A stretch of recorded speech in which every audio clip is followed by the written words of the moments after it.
então? Tudo bem por aí? Por aqui está tudo muito certo.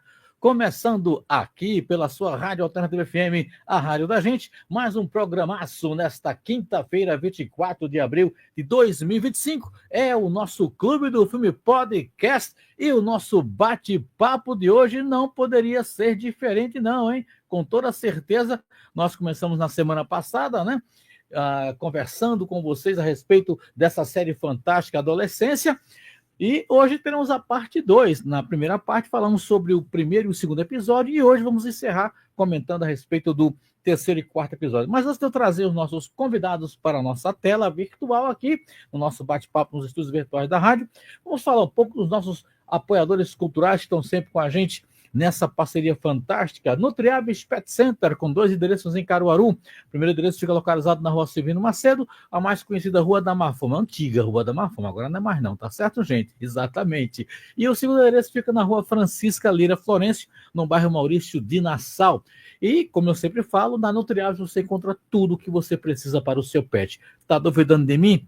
Não duvide, acesse o Instagram, @NutriavisPet, e confirme o que eu estou falando. Se lá não tiver o que você precisa, com toda certeza a equipe do meu querido amigo Hugo vai providenciar para você. Também com a gente, Rockball. Dê um strike no seu estresse através de uma gostosa partida de boliche. Localizado na Alameda de Serviço do Caruaru Shopping, o Rockball é diversão garantida para você aliviar sua tensão, se divertir com seus amigos, bem como também com a sua família. Acesse o Instagram do Rockball para garantir também o seu horário de diversão, @RockballOficial. E conosco também o Gol Parque Caruaru, o maior parque indoor da nossa cidade, exatamente, localizado no primeiro piso do Caruaru Shopping. O Gol Parque oferece uma estrutura fantástica para você deixar o seu filho se divertir para valer, com monitores altamente capacitados para cuidar muito bem do seu filho enquanto estão se divertindo nos mais variados brinquedos que esse Gol Park oferece para você. Combinado? Então, reserve também o seu horário para o fim de semana, que já está chegando, né? Então, garanta aí preços especiais também no Gol Park Caruaru. @Gol Park Caruaru é o Instagram e, sem sombra de dúvida, você vai poder se divertir juntamente com o seu filho. Logicamente, seu filho vai se divertir mais, né? Mas o papai também se diverte curtindo um pouco de tudo que acontece lá no Gol Parque Caruaru. Muito bem, dado as devidas apresentações dos nossos apoiadores culturais, deixa eu retirar aqui o painel do banner de hoje, do bate-papo, né? Sobre a segunda parte da série Adolescência, episódios 3 e 4. Eu vou trazer, então, os nossos convidados da noite, começando, logicamente, né? Temos que trazer primeiro as damas. Ela está de volta, Érica Albuquerque, psicanalista. Boa noite, Érica. Seja mais uma vez bem-vinda ao nosso programa. Adorei o bem-vinda. Muito boa noite, querido Edson e aos ouvintes. Vamos falar aí um pouco mais dessa série tão necessária, tão impactante e tão atual, né, para a nossa surpresa, enquanto adultos. É verdade. Deixa eu trazer também nosso outro convidado. Ele também está aqui com a gente, nosso querido Heitor Menezes. Muito boa noite. Seja também bem-vindo ao nosso programa, Heitor. Boa noite, Edson. Boa noite, Érica. É um prazer estar aqui com vocês novamente. Boa noite ao ouvinte também que está nos escutando na rádio, na transmissão no YouTube, né? É um prazer estar aqui. Para a gente fechar, né, esse bate-papo de hoje que promete. O nosso querido Júlio vai chegar um pouco tarde, que teve alguns compromissos. Talvez deve chegar umas 9 horas. Não sei se vai dar tempo. Se der tempo, se não der, tudo bem, não tem problema. Fiquem à vontade para esse bate-papo. Seria muito bom você estar aqui com a gente. Mas independente da hora que você chegar, seja bem-vindo, tá certo, Júlio? Vamos ver se ele vem. Se ele aparecer, tá tudo certo. Desculpa, precisa molhar a garganta aqui. Depois de 60 anos, fica difícil a gente continuar com o pique que a gente tinha dos 15. 15 anos, faz tempo a beça. Mas, gente, para a gente não perder muito tempo, vamos direto ao assunto, né? A gente tem aqui o episódio 3, que eu considero na parte... Como é que eu posso me expressar? Eu acho que na parte técnica, o melhor episódio dos 4. E na parte emocional, o 4º episódio, para mim, é o que dá aquela punhalada no coração e deixa a gente mais sofrido, vamos dizer assim. Então, a gente vai começar justamente com esse episódio 3, né? Que é o diálogo entre a psicóloga e o Jamie. E lembrando, como sempre, que isso aí me marcou muito também nessa questão dessa série, é que toda vez que começa o episódio, sempre eles mostram a foto dos que estarão envolvidos naquele episódio. E nesse não faz diferente. A gente tem na abertura, novamente, a foto do Jamie e também da psicóloga Brian Aniston. Ou é Brione, acho que é Brione a pronúncia, tá? E o evento, né, esse bate-papo dela com ele acontece 7 meses após a prisão do garoto. Então, realmente, tudo está caminhando para o desfecho do julgamento do Jamie. Mas vamos lá. A gente faz um pequeno sempre um resumo, né, do que está acontecendo, do que aconteceu no episódio, para que a gente possa deixar o pessoal situado. Lembrando, quem não viu ainda essa série vai ouvir spoiler, que a gente não pode comentar uma série sem falar do que aconteceu na narrativa que vai ser abordada. Então, você está avisado, tá bom? Se você já assistiu, fica aqui com a gente. Se não, ou quiser acompanhar mesmo assim, também é bem-vindo. Combinado? Bom, quando a psicóloga chega, né, lá naquela pequena... que não é uma prisão, ele não está no presídio, na realidade, né? Ele está numa espécie de um... como é que eu posso dizer? Me ajudem aí vocês. Que é um outro nomezinho que eles dão, que não é um... Ele não está no presídio realmente. É como se fosse uma casa de recuperação de adolescentes, de jovens. Acho que é mais ou menos isso. E ela fica sabendo que ele brigou, teve uma briga, né? Foi vítima de violência. E ela chega na sala dos monitores e vai assistir justamente com o guarda. E aquele guarda é chato que dói, viu? Pensa do guardazinho chato pra caramba. Fica tentando puxar a conversa com ela, querendo saber mais alguns detalhes e tal. Mas, enfim, aí ela vai observar as câmeras e percebe justamente a violência que aconteceu. E aí ela pede, acho que um chocolate que ele gosta muito e tal. E aí, ela vai, né, e começa a conversar com o Jay. Mas antes da gente entrar nessa questão do diálogo dos dois, eu queria saber de vocês, como é que vocês analisam, entendem esse comportamento quando a gente vê o Jamie numa briga. Lógico que a gente está ciente do que aconteceu, né? Mais na frente houve uma discussão e tal, mas aí a gente percebe que ele realmente pelo menos para mim, ele causou... O camarada é carne de pescoço, viu? Ele não deixa barato, não. O que é que você pode falar para a gente a respeito dessa revelação que a gente tem nessa primeira cena, Érica? Olá!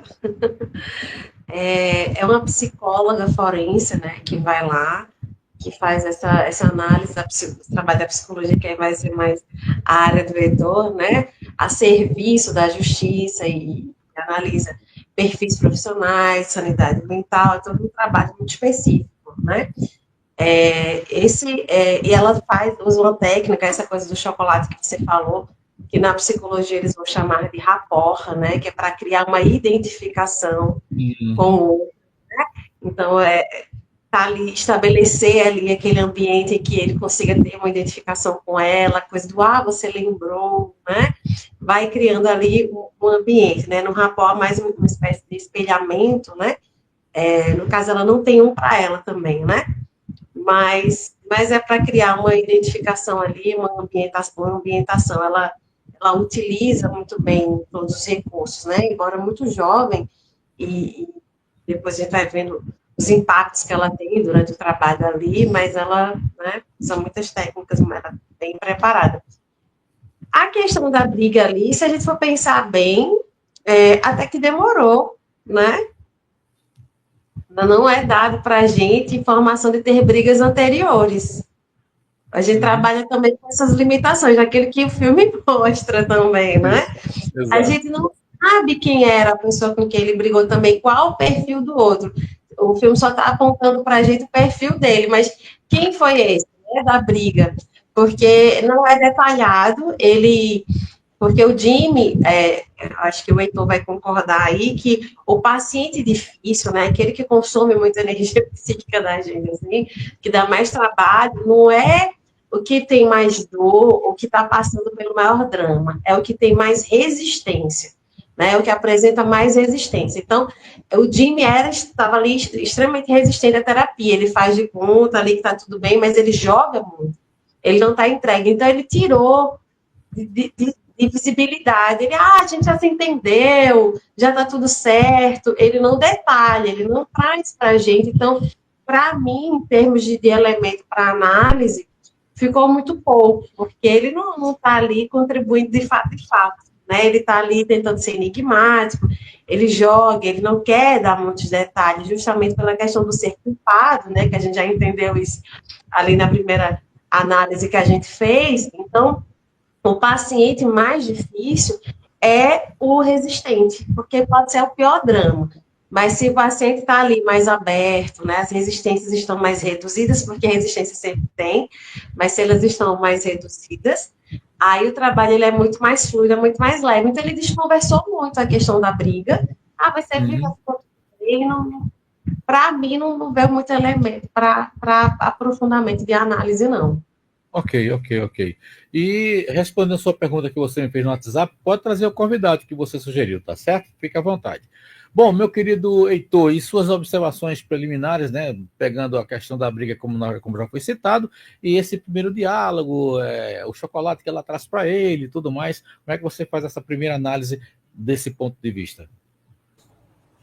Boa noite mais uma vez, pessoal. Eu também não tenho até nem muita coisa assim a acrescentar, né, na fala de Érica, foi bem pontual, assim, bem certeira. Além de trazer algumas curiosidades também, né, na montagem dessa cena. Caso alguém não saiba, né, que esteja ouvindo, essa foi a primeira cena que foi gravada, na verdade, né, da participação do ator que faz o Jamie, o Owen Miller, foi a primeira cena que ele gravou na vida. Então, é realmente muito impressionante que seja o primeiro contato ali dele, que ele é ator, né? Ele é ator, mas era ator de teatro e tudo mais. E ele grava essa primeira cena. E para quem assistiu o episódio, é algo de deixar impressionado a capacidade dele na atuação. Se eu não me engano, essa cena, inclusive, foi a que teve menos takes, que na segunda tentativa de gravação ela já foi realizada e eles conseguiram concluir. E um outro detalhe também, né, é que no início do episódio a gente consegue escutar alguns gritos. E esses gritos são justamente do Jamie, né, de uma confusão que está acontecendo por ali. Então, eu acho que é justamente esse recurso, e aí, como a Erika bem falou, né, tanto a psicóloga ela tem esses recursos, assim como a equipe, né, de roteiristas e dos diretores trazem muito esse recurso da narrativa, né, de como contar essa narrativa de forma muito sutil. Então, como a Erika falou, a gente não tem muito a ser analisado, mas eles nos dão poucas pistas assim do que é essa personalidade, de quem é esse Jamie Miller, né?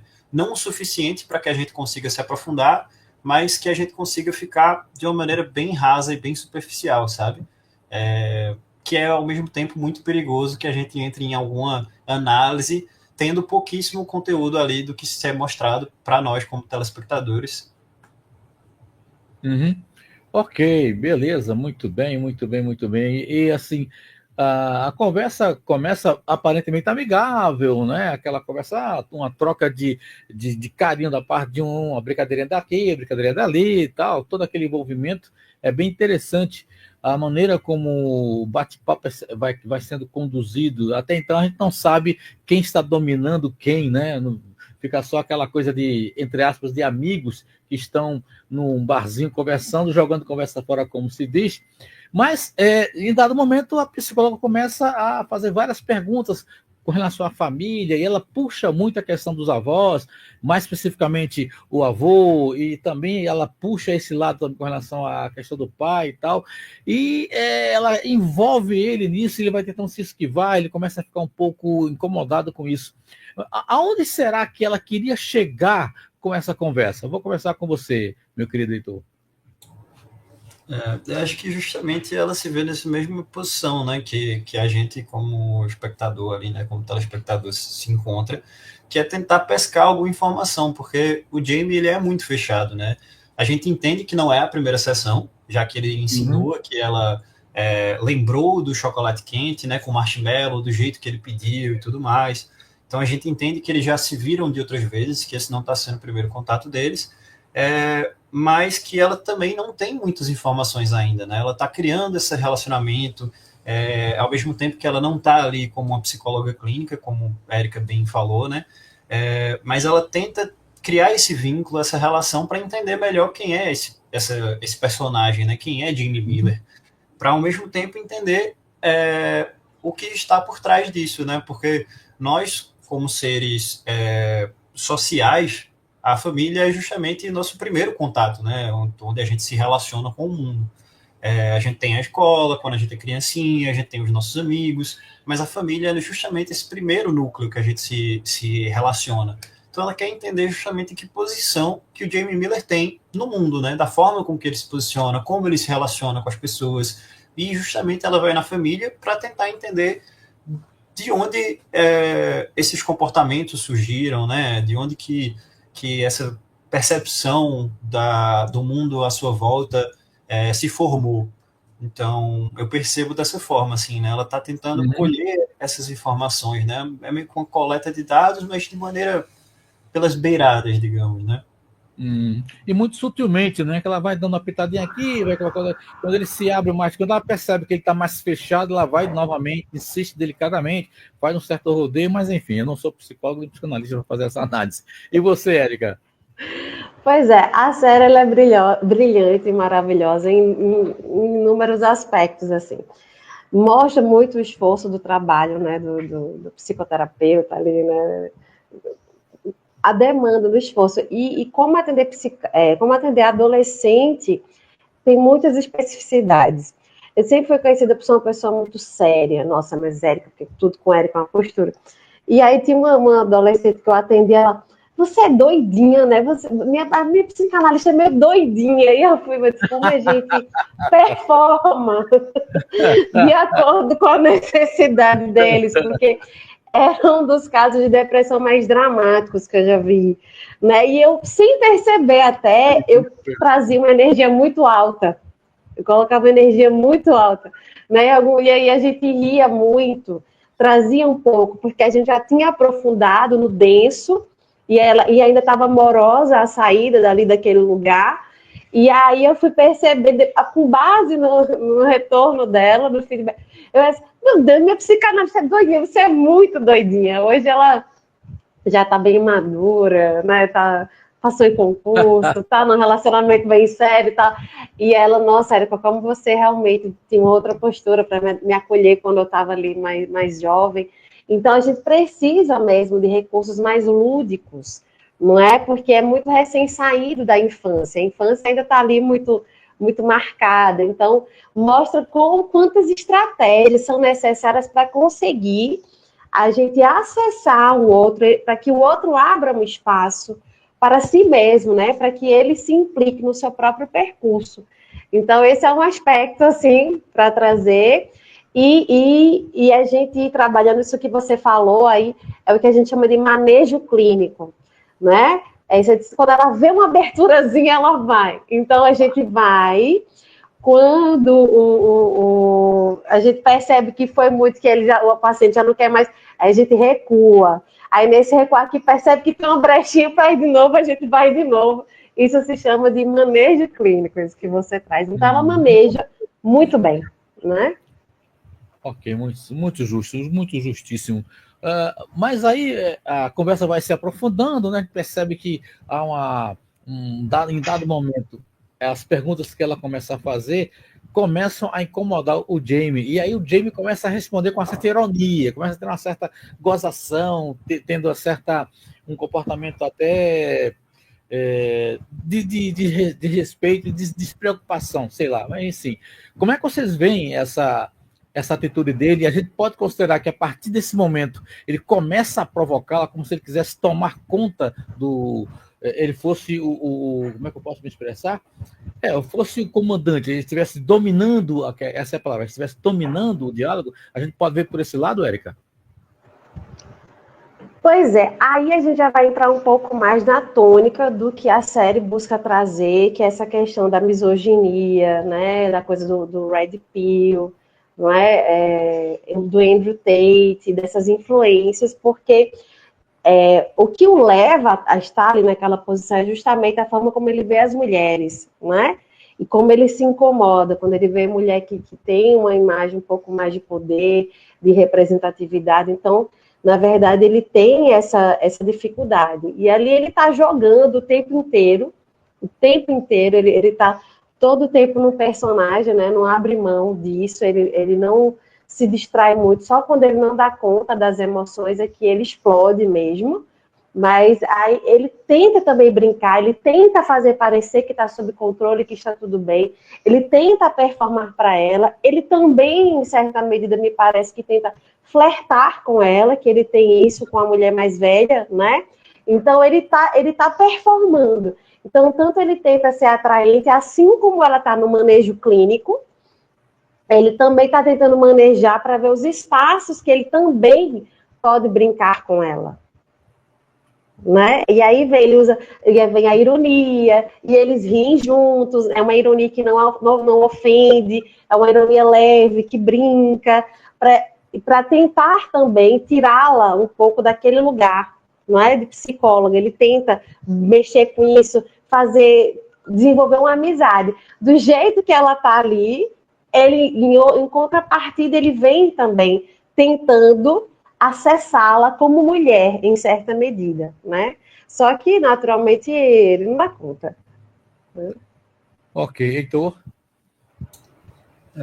Perfeito, Érica. Eu acho que existe toda essa dinâmica de poder, né, que está presente ali naquela cena, e que a gente tem esse entendimento também, né, de que o Jamie, ele está querendo performar a figura com que ele acha que como o homem deve ser, né? Ele quer ser esse homem ideal, então ele quer ser esse homem como ele tem a visão de como um homem precisa ser, né? Essa visão deturpada muitas vezes, né? Até porque essa figura masculina, como a gente interpreta o que é um homem, o que não é um homem, é formado também culturalmente, né? Então, ele é influenciado de inúmeras maneiras, né? E ele quer performar o que para ele, na visão de mundo dele, seria ser esse homem ideal, né?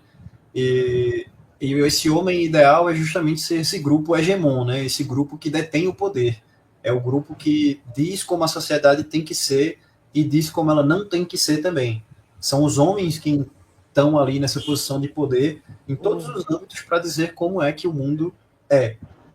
E ao ver que ele está sendo questionado, ao ver que esse poder não está nas mãos dele ali naquele momento, né, naquela sessão de terapia, ao ver que tem um outro jogador ali, né, digamos que seja a jogadora que seria a psicóloga, ele se vê muito provocado, ameaçado, e acha, digamos que absurdo a ideia de uma mulher ser mais forte que ele, não necessariamente fisicamente, né, mas essa que detém esse poder naquele ambiente, né? Perfeito. A gente percebe também, né, dentro dessa conversa, que realmente, se a gente fosse pegar cada frase, cada olhar, tudo nesse diálogo funciona de uma forma maravilhosa. Eu fiquei, nossa, aí a câmera não para, a câmera vai passeando devagarinho, aí dá um pequeno close, vai no rosto, envolve todo o ambiente. É incrível, é uma série. Nossa, cada vez que eu assisto é uma emoção diferenciada. Mas é o seguinte, qual é a motivação, né, da psicóloga em questionar tanto a relação de Jamie e o seu pai? Ela pergunta, ele é um pouco violento, como é que é o comportamento dele? Começa a cercá-lo com essas perguntas que aí também começam a incomodá-lo. Será que ela estaria tentando identificar algum comportamento agressivo do pai em relação a ele? Vou começar com você. Eu acho que, na verdade, não é nem que ela questiona muito, né? Ela só faz uma pergunta que deveria se, digamos que, satisfazer ali mesmo na hora que ele respondesse. Mas a forma com que ele se porta, a forma com que ele responde a essa pergunta, é o que faz com que esse assunto seja mais ainda destrinchado, né? Então, não é nem como se, de certa forma, lógico, dá para a gente traçar um objetivo, né? E ao mesmo tempo a gente só pode especular também, e dá para a gente especular que justamente a figura paterna seria o homem no qual o Jamie Miller se inspiraria mais, né? Por ser, como eu falei, né, essa o primeiro vínculo ali social que a gente tem é a nossa família. E essa figura paterna que não necessariamente também poderia ser um pai, né? Quando a gente se refere a uma figura paterna, realmente um papel que está sendo interpretado ali. Mas ela questiona ele da mesma forma que ela está questionando sobre o histórico dele, né? Sobre qualquer outra pergunta que fosse feita para o âmbito familiar. Mas a forma com que Jamie lida com aquele questionamento, a forma com que ele interpreta, que ele se sente, na verdade, ele acha que ela está insinuando alguma coisa, ele acha que ela está ofendendo de alguma forma a honra do pai dele, né? Ele vê nessa necessidade de defender. Então, na verdade, ela não está nem perguntando como uma grande motivação, mas a forma com que ele se defende tanto, né, como a Erika falou, a forma com que ele cria barreiras, que ele mostra que tem algo ali que ele quer esconder ou que ele não quer falar, é o que traz uma interrogação para a psicóloga, né? E é o que faz ela tentar entender melhor aquela dinâmica, porque mesmo que ele não responda a pergunta, a maneira com que ele dita aquela dinâmica, né? A maneira com que ele defende a honra do pai, que ele acha que está sendo ofendida de alguma forma, ou insinuada que ele olha para outras mulheres, ele está ali mostrando essa visão de homem, né? Essa visão do que é ser homem para ele. E é aí onde é que ela queria chegar. Não é essa questão de suposições de como é a relação dele como pai e filho, sabe? Mas essa coisa é justamente o que está por trás, né? O que está subentendido.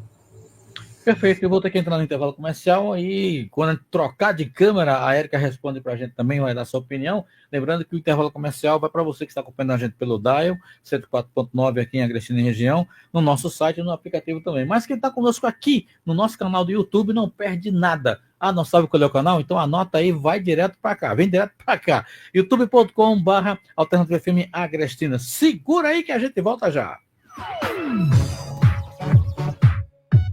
Clube do Filme, o seu programa de cinema.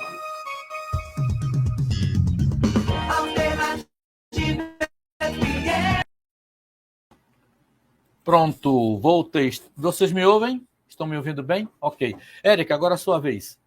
É interessante o que o Heitor fala, né? Eu também percebo muito esse cuidado que ele tem em proteger a imagem desse pai, né? A gente vê isso realmente de forma muito recorrente. Mas eu entendo, e aí Heitor também fala, né, da coisa do pai, que a gente chama na psicanálise função paterna, né? Pai e mãe para a psicanálise é função. Mas eu entendo que ela busca trazer isso justamente ainda nessa perspectiva da misoginia, da estratégia mesmo, do que a polícia está vendo e da linha que eles estão seguindo de condução. Então, eu entendo que ela quer trazer qual a visão que ele tem do masculino. E o pai é sempre a maior referência para os filhos, né? Tanto menino quanto menina, de referência do masculino. Então, como que eu vejo o meu pai?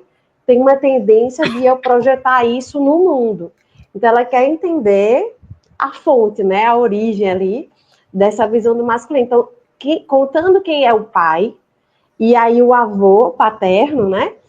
Vai ajudar a entender, uma vez que filhos são sintomas, né? O que produziu ali, qual a interferência, qual a influência que tem na visão que ele construiu das mulheres, na forma como ele vê as mulheres, porque muito de como os filhos tratam e veem as mulheres tem relação com a forma como o pai trata a mãe, como que esse homem vê esse universo feminino. Então, eu entendo que ela faz uma abordagem indireta, né, para não ser tão diretiva, só que ele percebe, como a gente já comentou, e todos os outros personagens que cruzam lá com ele comentam da inteligência dele, então ele percebe, ele é muito reativo, então ela volta, você quer que eu faça mais diretamente? Então, ó, eu quero saber isso, e ela se coloca da forma direta, aí percebe, e ela mesma mostra para ele, ela faz o comparativo de, olha como fica mais interessante e mais fácil você me responder se eu fizer essa outra abordagem, que é justamente o manejo clínico. Então, eu entendo que o objetivo dela é buscar qual o entendimento que ele tem, como que ele vê o pai, e como que ele entende que o pai vê o mundo.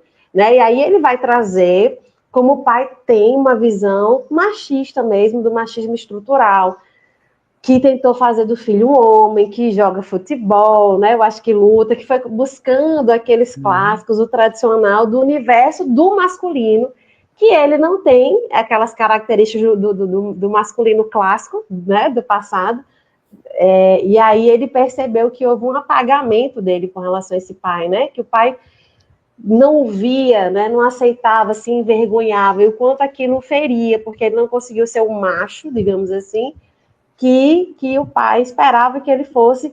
E aí, de novo, a coisa do Andrew Tate, né, que é a coisa da machosfera, né, que é o que ele traz, né? Ok. O que... Novamente, o bate-papo começa, né? A conversa começa a ficar mais calorosa, tal. Chega um dado momento que o próprio... Eles começam... Há uma discussão, por conta de uma pergunta que a psicóloga faz, o Jamie se irrita e pergunta por que ele está preso naquele local, ele questiona a questão da educação. Se é um centro de educação, por que as crianças gritam e se esperneiam e tal? Eu quero sair daqui, não sei o que. Aí ele bate no copo que ela trouxe para ele, se irrita e tal.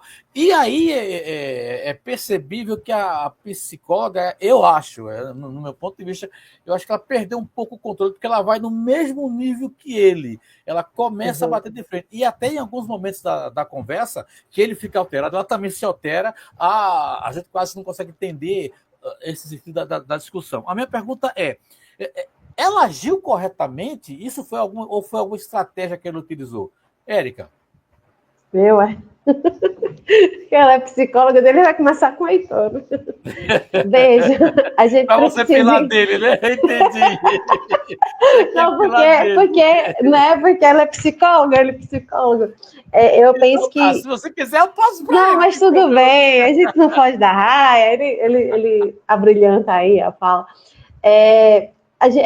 Isso que é uma das coisas que eu mais amei na série, porque mostra a humanidade da pessoa. Isso. Né? O que é o certo e o que é errado quando eu me sinto ameaçada?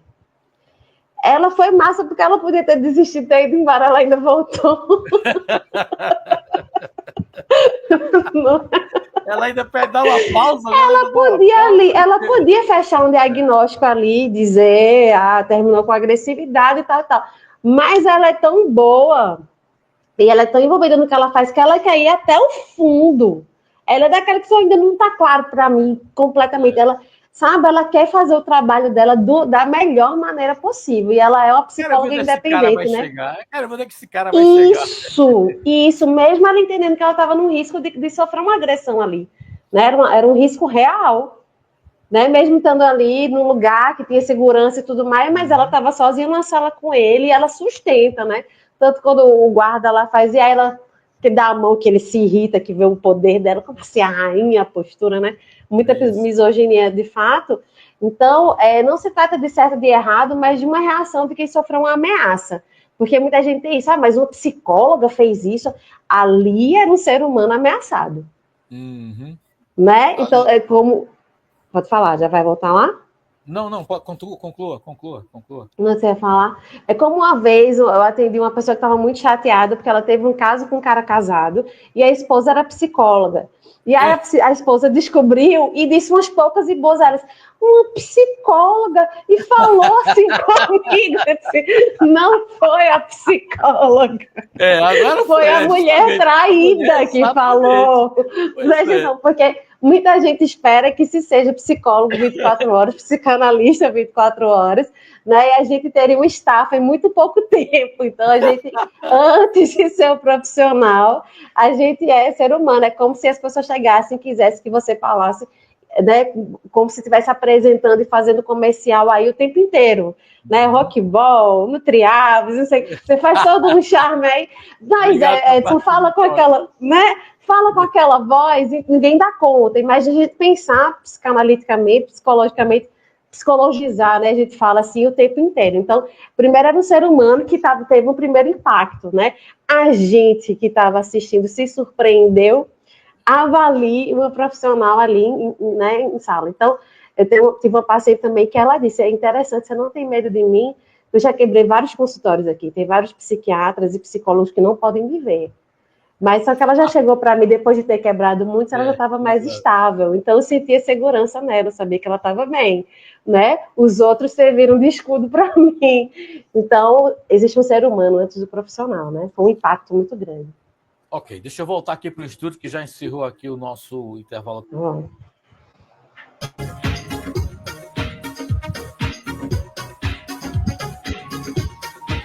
voltamos aqui pela sua Rádio Alternativa FM, a Rádio da Gente, Clube do Filme Podcast, dessa noite de quinta-feira, né? Ui, Edson, errei de novo aqui. Ô, rapaz, hoje eu tô danadinho. Aqui, agora foi. Pronto. Recebendo com muita honra, muita satisfação aqui nos nossos estúdios virtuais a presença desses grandes amigos e parceiros, nosso querido Heitor Menezes, psicólogo, e também a Érica Albuquerque, que é psicanalista. Estamos fazendo uma análise do terceiro episódio da série Adolescência, e o quarto também vamos falar daqui a pouquinho, e o Heitor vai dar sua opinião a respeito da questão que nós estamos levantando, debatendo antes do intervalo comercial. Heitor, sua voz e vez. Bom, eu acho que é só para complementar mesmo assim a fala de Érica, né, mas é um terreno muito sensível assim, para a gente entrar, de responsabilizar a psicóloga, de se ela fez de propósito, se foi errado, certo. Não dá para a gente entrar num juízo de valor, né, numa binaridade ali, né, de dizer preto, branco, errado, certo, sabe? É algo extremamente complexo de toda a situação que estava por ali por trás, né? Todo o contexto que o Jamie Miller estava inserido ali, de vir de episódios de violência, não só o próprio crime que ele cometeu, né? Mas estar num ambiente violento, e de justamente ali ser, na verdade, até mesmo um outro olhar clínico possível para que a psicóloga tenha dele, né? De observar ele naquele momento. Não estou dizendo que ela fez propositalmente, que ela queria que ele explodisse de alguma forma, de tipo, eu vou fazer ele explodir e eu vou ver qual é a reação dele, eu quero ver até onde ele vai, sabe? Não acho que tenha sido um artifício dessa forma, não acho que ela fez de maneira proposital. Me parece que é quem aquela personagem é, né? No caso, é quem os diretores queriam que Jamie Miller fosse. É esse personagem caricaturado que reagiu dessa forma, né? Aquilo ali foi muito mais uma consequência, uma questão mais de causalidade mesmo, da direção que as coisas estavam indo, e justamente a percepção ética da psicóloga de, a gente chegou num ponto aqui que eu vou me afastar, eu vou deixar as coisas esfriarem um pouco, né? Vou me afastar um pouco, vou ali, vou comprar um sanduíche. Então ela tem a percepção de que no momento é melhor a gente fazer uma pausa, sabe? Certo. Eu vou pegar duas perguntas aqui e tentar fazer numa só, né? A gente percebe que dentro dessa situação poderíamos afirmar ou entender que ela deixou aparentemente transparecer que o Jamie estaria no controle, e aí ela resolve dar um tempo, quando ela sai, aí, não, vou trazer um outro chocolate para você e tal. Ela vai na sala das câmeras novamente, aí dá um tempo. Eu achei isso fantástico, porque ela fica tão... A atriz, ela interpreta de uma forma tão convincente que ela está lá centrada na reação do menino, e o pentelho do guarda. E aí, linguagem corporal, o que você acha? Às vezes ela se assusta assim, porque ela está tão centrada que quando ele fala demais, ela... não, é isso mesmo, e ela vai analisando. Eu achei aquilo de uma... sabe, de uma finesse, de uma sensibilidade interpretativa muito grande. Aí só Deus sabe o que é que ela está pensando, o que é que ela está vendo, o que é que ela está deduzindo dali, né? E aí, quando ela volta tal... E o que eu acho legal nessa volta dela é que ela pega a cadeira, que os dois estão frente a frente, né? Ela tira a cadeira, bota do lado, mais um pouco próximo dele, e ela já vem com uma outra posição, né? E aí ela começa a perguntar mais sobre a questão da masculinidade, atração por mulheres, ela já entra numa outra conversa, e aí é como se ela tivesse quebrado um pouco. Será que é isso que aconteceu? Vou começar com você agora, Heitor. Como é que você vê toda essa sequência de situações diante desse quadro que eu tracei? Perfeito, Edson. Assim, eu acho que essa postura que a psicóloga ela assume posteriormente, né, é justamente mostrar que o Jamie não está ali nessa posição de poder, que ele não está ali para ditar o ritmo daquela conversa, e ela diz justamente, se você quer me agredir, se você quer ser violento comigo, se você quer me empurrar, né, se você quer me afastar, eu vou, na verdade, me aproximar. Né? Então ela se aproxima, ela senta mais próximo dele, para mostrar que ela não tem medo, que ele não é tão poderoso assim, sabe? Então, se ele quer crescer para cima dela, né, como a gente costuma chamar assim, ela mostra que é maior também, né? E aqui, para um ouvinte, eu estou fazendo aspas invisíveis aqui, né? Porque me parece essa postura, sabe? Me parece essa postura de você não vai crescer para cima de mim, sabe? Tipo, eu tô aqui, eu vou fazer o meu trabalho, sabe? E tem essa percepção desse, justamente como a gente iniciou essa cena falando sobre um jogo, né? Fazendo mais uma vez aspas invisíveis aqui, mas essa dinâmica que eles colocam, ela responde muito bem, né? Ela se porta dessa maneira. E você, Érica? Justamente, né? Essa questão, ela voltou posturada, né? A questão justamente do manejo clínico. A gente não vê, não nos é mostrado, mas ali já são, eu acho que é o 6º encontro deles, né? Me parece. Já houve vários outros encontros, isso, né? mas acho que é isso. Então ela chega num clima que me parece esse da continuação dos anteriores. Né? A impressão que me dá é que nos anteriores ele não teve esses rompantes de fúria. Né? Ela conseguiu chegar em lugares profundos que ele ficou indignada, como que o outro psicólogo estava mais raso, o que não, no psicólogo que não nos é mostrado. E aí foi muito mais confortável para ele estava navegando em águas muito mais confortáveis, e ela é profunda, né? Então, ela chegou primeiro numa dinâmica mais leve, porque era o que cabia. Quando ele muda a postura dele com ela também muda.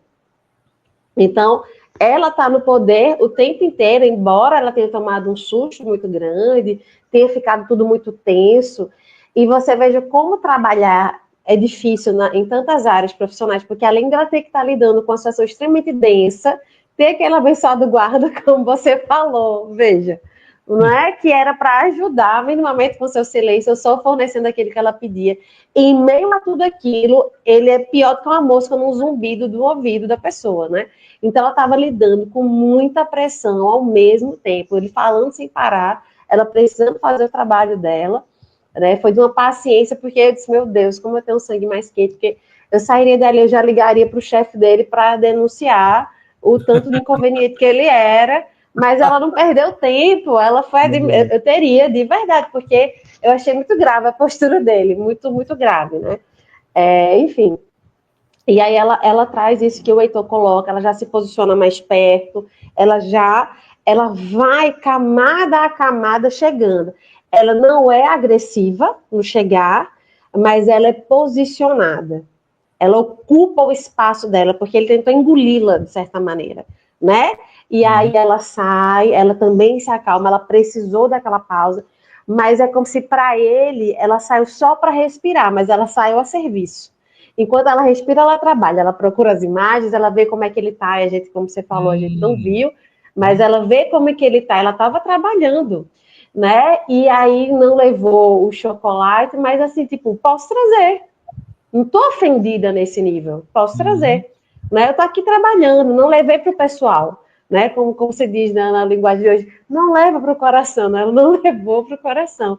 Ela entendeu que é uma questão dele. Então, mas voltou posicionada, puxando a cadeira mais para perto, numa posição mais conhecida até do masculino, né? Um jeito assim mais de sentar, que ela é bem delicada, e aí ir se colocando e mostrando para ele como ela não tem medo de fazer o trabalho dela e está ali para fazer o trabalho o tempo inteiro. Então, ela consegue ali, porque assim, paciente, de um modo geral, é uma caixinha de surpresa, né? Eu trabalho com curso de formação, eu levo muitos casos clínicos, e eles, Érica, você era para ter mandado antes, para a gente estudar antes. Eu disse, é bonito, o paciente vai mandar antes para você, é na hora que a gente sabe. É na hora. É por isso que sala de consultório não é trancada, tanto para a segurança do paciente, porque também, né, tem profissionais que... E vice-versa, ela não é trancada, ela é fechada, mas ela é destrancada. Então, a gente não sabe antes quem é que vai chegar. A primeira consulta é a primeira consulta. Né? Então, e ali, embora não fosse a primeira, é uma caixa de surpresa. Ela chegou em lugares que ele não esperava, então ele reagiu muito explosivamente para se defender. É legal que, pegando isso que você falou, em dado momento o policial chega, você quer que eu fique aqui? Tá? Não, pode ficar tranquilo que a conversa vai fluir normal. Ela desconversa para mostrar que ela poderia, que não, fica aqui, porque qualquer coisa, tu segura esse monstrinho aí, que o negócio tá feio. Mas não, ela não, pode ficar, pode deixar que a gente vai continuar conversando, não tem problema. Não tem terapia 3. E aí a gente vai justamente para o desfecho. Ele tem mais um acesso de raiva, novamente ele perde totalmente o controle, porque ele insiste, você não gosta de mim, ele quer porque quer que ela admita que gosta dele, aí ela, sabe, ela tem um comportamento tal, e aí nesse finalzinho, já no finalzinho do dia, que é quando ele está completamente descontrolado, literalmente mesmo, ela fica só na sala. Ela tinha dado um sanduíche para ele, né? Aí ela começa a guardar as coisas, a pasta e tal. Quando ela pega no sanduíche, nossa, ela faz aquela sensação de vômito, né? Antes ela chora um pouco e aí ela dá aquela sensação de asco, de repugnância, porque tocou naquele sanduíche e tal. E aí ela chora e fica completamente, eu acho no meu ponto de vista, que ela perdeu um pouco do controle. Aí é aquilo que você falou, Érica, é o ser humano, né? Não é nem mais a profissional. Então, acho que ela deve ter percebido muita coisa ali. Como é que vocês veem esse comportamento dela, essa atitude? Lógico, ali é tudo simbologia, né? Tudo ali são símbolos que o próprio diretor fez, então para que a câmera ela é mais aberta, para pegar parte do ambiente, mas especificamente a mesa e onde ela se encontra. Começar com você, Érica. O que é que você pode finalizar essa contextualização nessa cena que a gente acabou de literalmente... Pois é. Você vê as coisas com riqueza de detalhes. Um dia eu quero assistir filme com você. Eu não tinha atinado para o asco na questão do sanduíche, assim. Mas eu lembro, eu vou entender assim, nossa, ela teve uma crise de nervoso, né? É porque, assim, a gente tem essa tendência. Quando a ansiedade, por exemplo, ela vem, que é um famoso estado de luta ou fuga, né? Então, ela estava ali numa pressão de ataque, e todo ser humano, quando a gente se sente atacado, a gente analisa, isso é desde o homem pré-histórico, quando saia para caçar. A gente analisa se a gente pode lutar ou se a gente precisa fugir.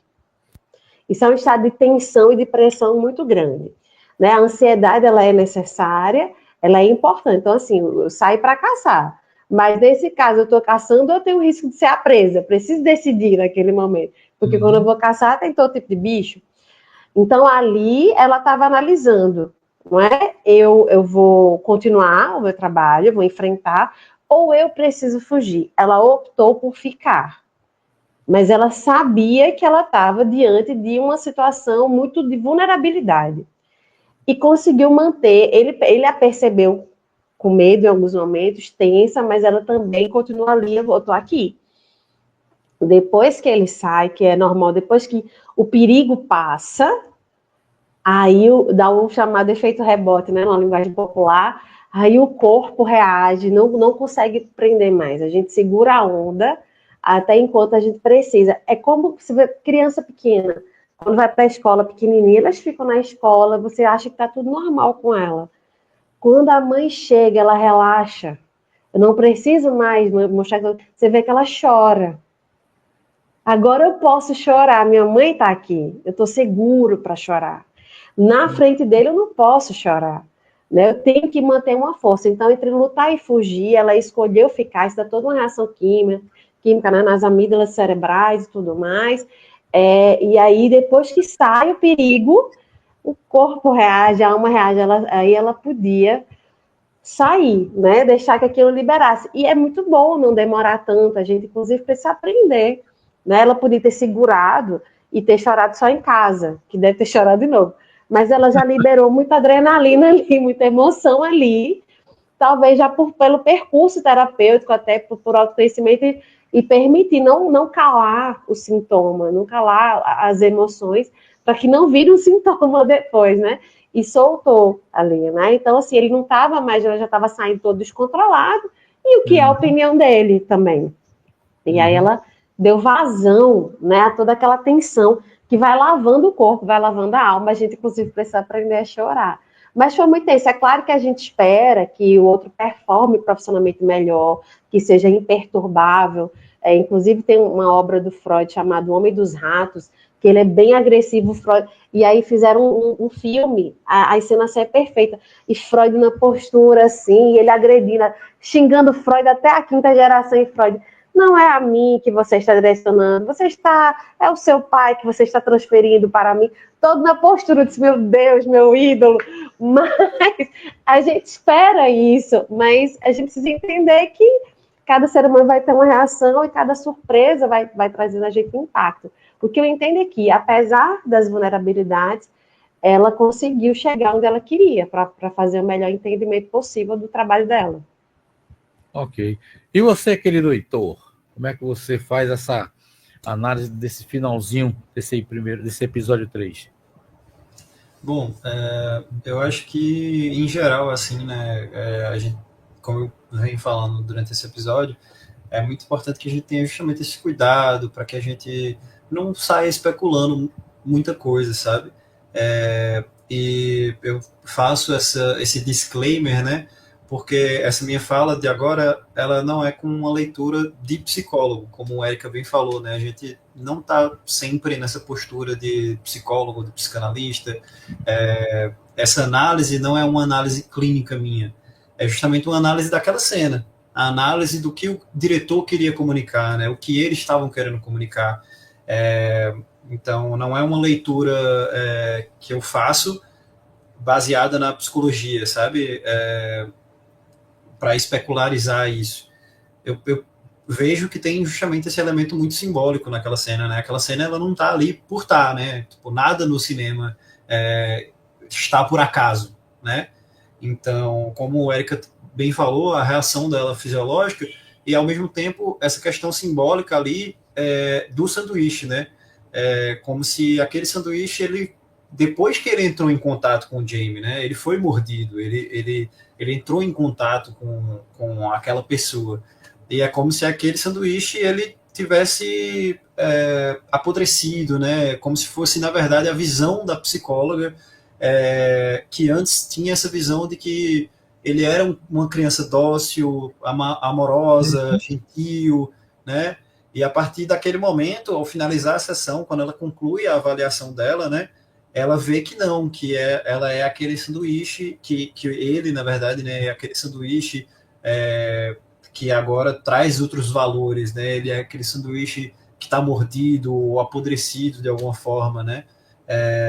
E ela não consegue nem olhar mais para aquele sanduíche, né? Ela desvia, ela sente um afastamento, né? Porque lembra do momento onde justamente ele foi violento, né? Onde ela acreditou que ele poderia ser mais doce, né? Que ela estava ali trazendo esses lanches e tendo ali aquela relação, que é uma outra coisa também, né? Ela está se envolvendo ali naquele atendimento, a gente se envolve nos atendimentos, né?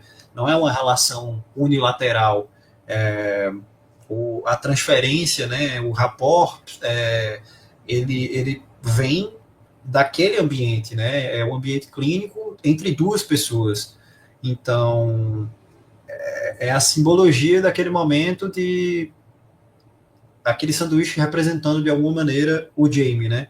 Mas, para concluir assim a minha fala, lembrando que não está sendo uma avaliação como o Heitor psicólogo falando, está sendo o Heitor telespectador que assistiu a série e especulando como um entusiasta do cinema, né? Em alguém que se agrada do cinema.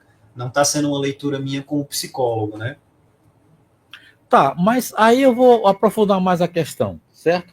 Até para dar tempo de entrar em intervalo comercial. Tudo bem, como eu citei, a questão da simbologia, tal, mas que característica, assim, diante do que foi exposto para nossos espectadores aí, eu quero do ponto de vista clínico de vocês, ela consegue definir, então, quem é o Jamie. Ela consegue, após tudo, quer dizer, ela provoca num bom sentido. Ela, como na profissão dela, ela ali como profissional, ela está provocando a situação para poder entender toda a estrutura da psique, do comportamento daquela criança, que, como vocês bem comentaram, bom, a princípio era uma conversa legal, bacana, amigos e tal, aquela coisa bem agradável, entre aspas, e ele começa a se soltar. né? Ele começa a demonstrar que tipo de caráter ele tem lá dentro de si. É o meu ponto de vista. E aí ela começa percebendo isso. Eu acho que o pulo do gato é quando ela deixa ele sozinho e vai para a sala das câmeras, que ela começa a analisar com mais profundidade o que é que ela pode explorar. Aí é quando a Erika fala, não, ela poderia dar a partir daí, ó, sofreu agressão, tô indo embora, esse cara é doido, é maluco, é um transgressor, não merece confissão. Mas não, ela quer ir mais a fundo, né? Talvez até para se testar ou até para ter uma confirmação do que ela passa. Aí eu torno a perguntar, do ponto de vista de vocês, conseguimos então identificar ali a característica da personalidade do Jamie, mas vocês vão responder daqui a pouquinho, depois do intervalo comercial. Lembrando que o intervalo vai para quem está ouvindo a gente no Dial 104.9, no nosso aplicativo e também no nosso site. Mas você que está aqui nos dando a honra de acompanhar pelo canal do YouTube, não perde nada, que eu vou só trocar de câmera e é rapidão. Aguenta aí, a gente volta já já. Clube do Filme, o seu programa de cinema.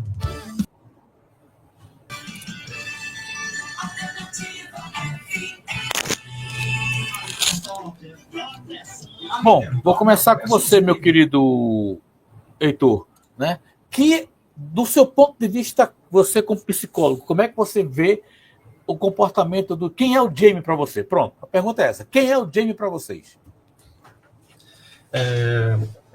Mais uma vez, eu acho que é um tópico muito sensível que a gente não tem realmente como responder, sabe? Porque, colocando na perspectiva de, por exemplo, ela teve 6 sessões para definir alguma coisa, né? Como a Erika falou. Não sei se esse era o número exato também, né? De quantas sessões ela chegou naquela conclusão. A gente tem 2 episódios de uma série que a gente não pode especular ou criar algo, ou principalmente diagnosticar um personagem, sabe? A gente não pode entrar nessa patologização da vida de dizer, por exemplo, que ele é um psicopata, sabe? A série não vai nessa direção, ela não tem como um objetivo dar essa resposta, né? A questão não é patologizar o caráter ali do Jamie, né? Mas mostrar que foi um crime social, né? Dos impactos sociais por trás disso. Então, eu vejo que a pergunta antes da pausa para os comerciais, né?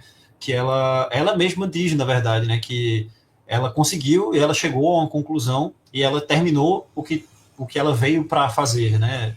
Não lembro agora a fala perfeitamente, né? Mas ela ensinou alguma coisa que ela concluiu a avaliação, que o motivo dela ter vindo ali, ela já tinha finalizado, por isso que ela encerra a sessão. É quando ele começa a ficar mais nervoso de como assim, você vai embora, eu vou perder essa pessoa com quem eu estava conversando, essa pessoa que eu criei uma relação. Desculpa te interromper. E é a última sessão, né? É quando para ele é fatal, é a última sessão, não vamos nos ver mais, acabou aqui, encerrou e tchau.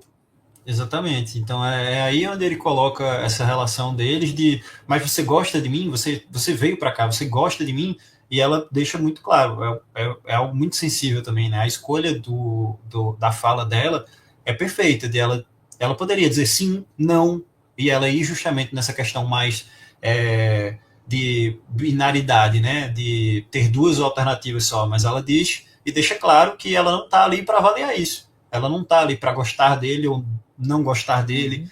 Ela não explicita como ela se sente em relação a ele, se ele é culpado ou não, o que é a visão dela sobre isso, né? Mas ela finaliza a avaliação dela. É isso que ela deixa claro.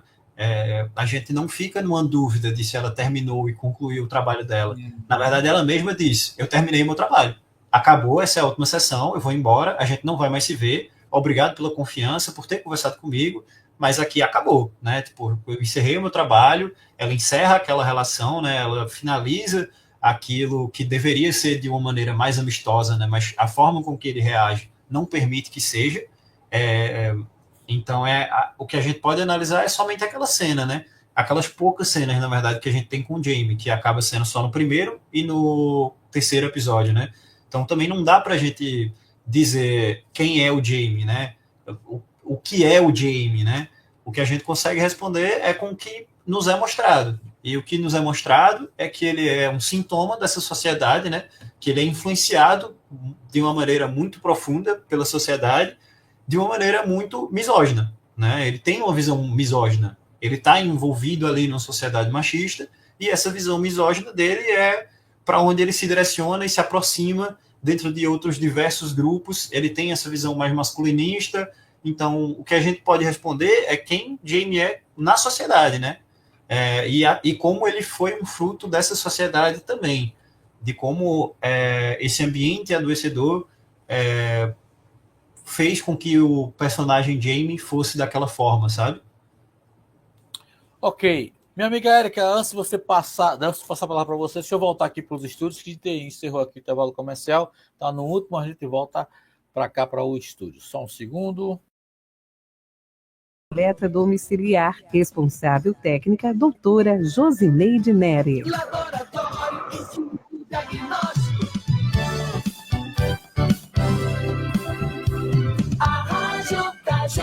A sétima arte aqui também está em primeiro lugar. Clube do Filme.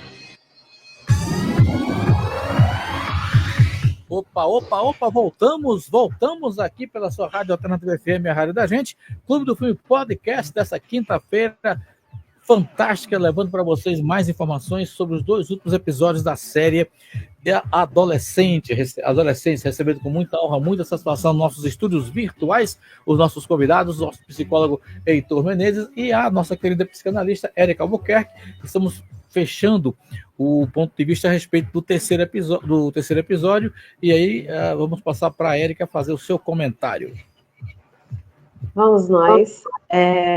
Eu acredito que, apesar dos caminhos sinuosos, né, que a sessão teve, que é uma montanha-russa, que é muito da vida real, né, a gente não sabe como que o outro vai reagir ainda, ela conseguiu cumprir, de fato, com o trabalho dela, tanto é que foi ela que nos mostrou esses lados dele que a gente não conhecia.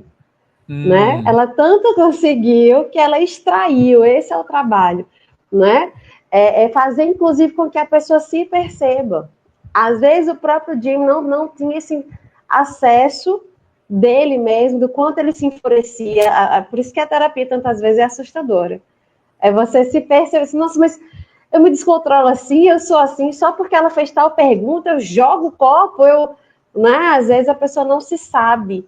E por isso que, num momento como esse, se não fosse uma questão jurídica, assim, muitas vezes o paciente ele não volta, porque ele se assusta com ele mesmo, né? Não quer se ver. Então, eu entendo que o trabalho dela tanto foi, né, a contento, que a gente fica, o terceiro episódio para a gente é um divisor de águas, há um antes e um depois, que faz, nossa, é ele, né, ele é assim. E, apesar de todos os rompantes de fúria dele, da tentativa de intimidação que ele faz com ela em alguns momentos, né, de ficar de pé, assim, ela sentada, né, que é um clássico da opressão, né, a pessoa sentada e o outro de pé e tudo mais, ela mantém a postura ética da profissional, que inclusive ela o comunica ali, olho no olho, que é a última sessão, sabendo que aquilo, até a gente que estava assistindo já sabia que ele ia se enfurecer. Ela não manda por escrito, não manda alguém informar. Ela faz o trabalho dela até o fim. Apesar de tudo que estava acontecendo, de tudo que ela estava sentindo, ela o encara, ela não foge da raiva.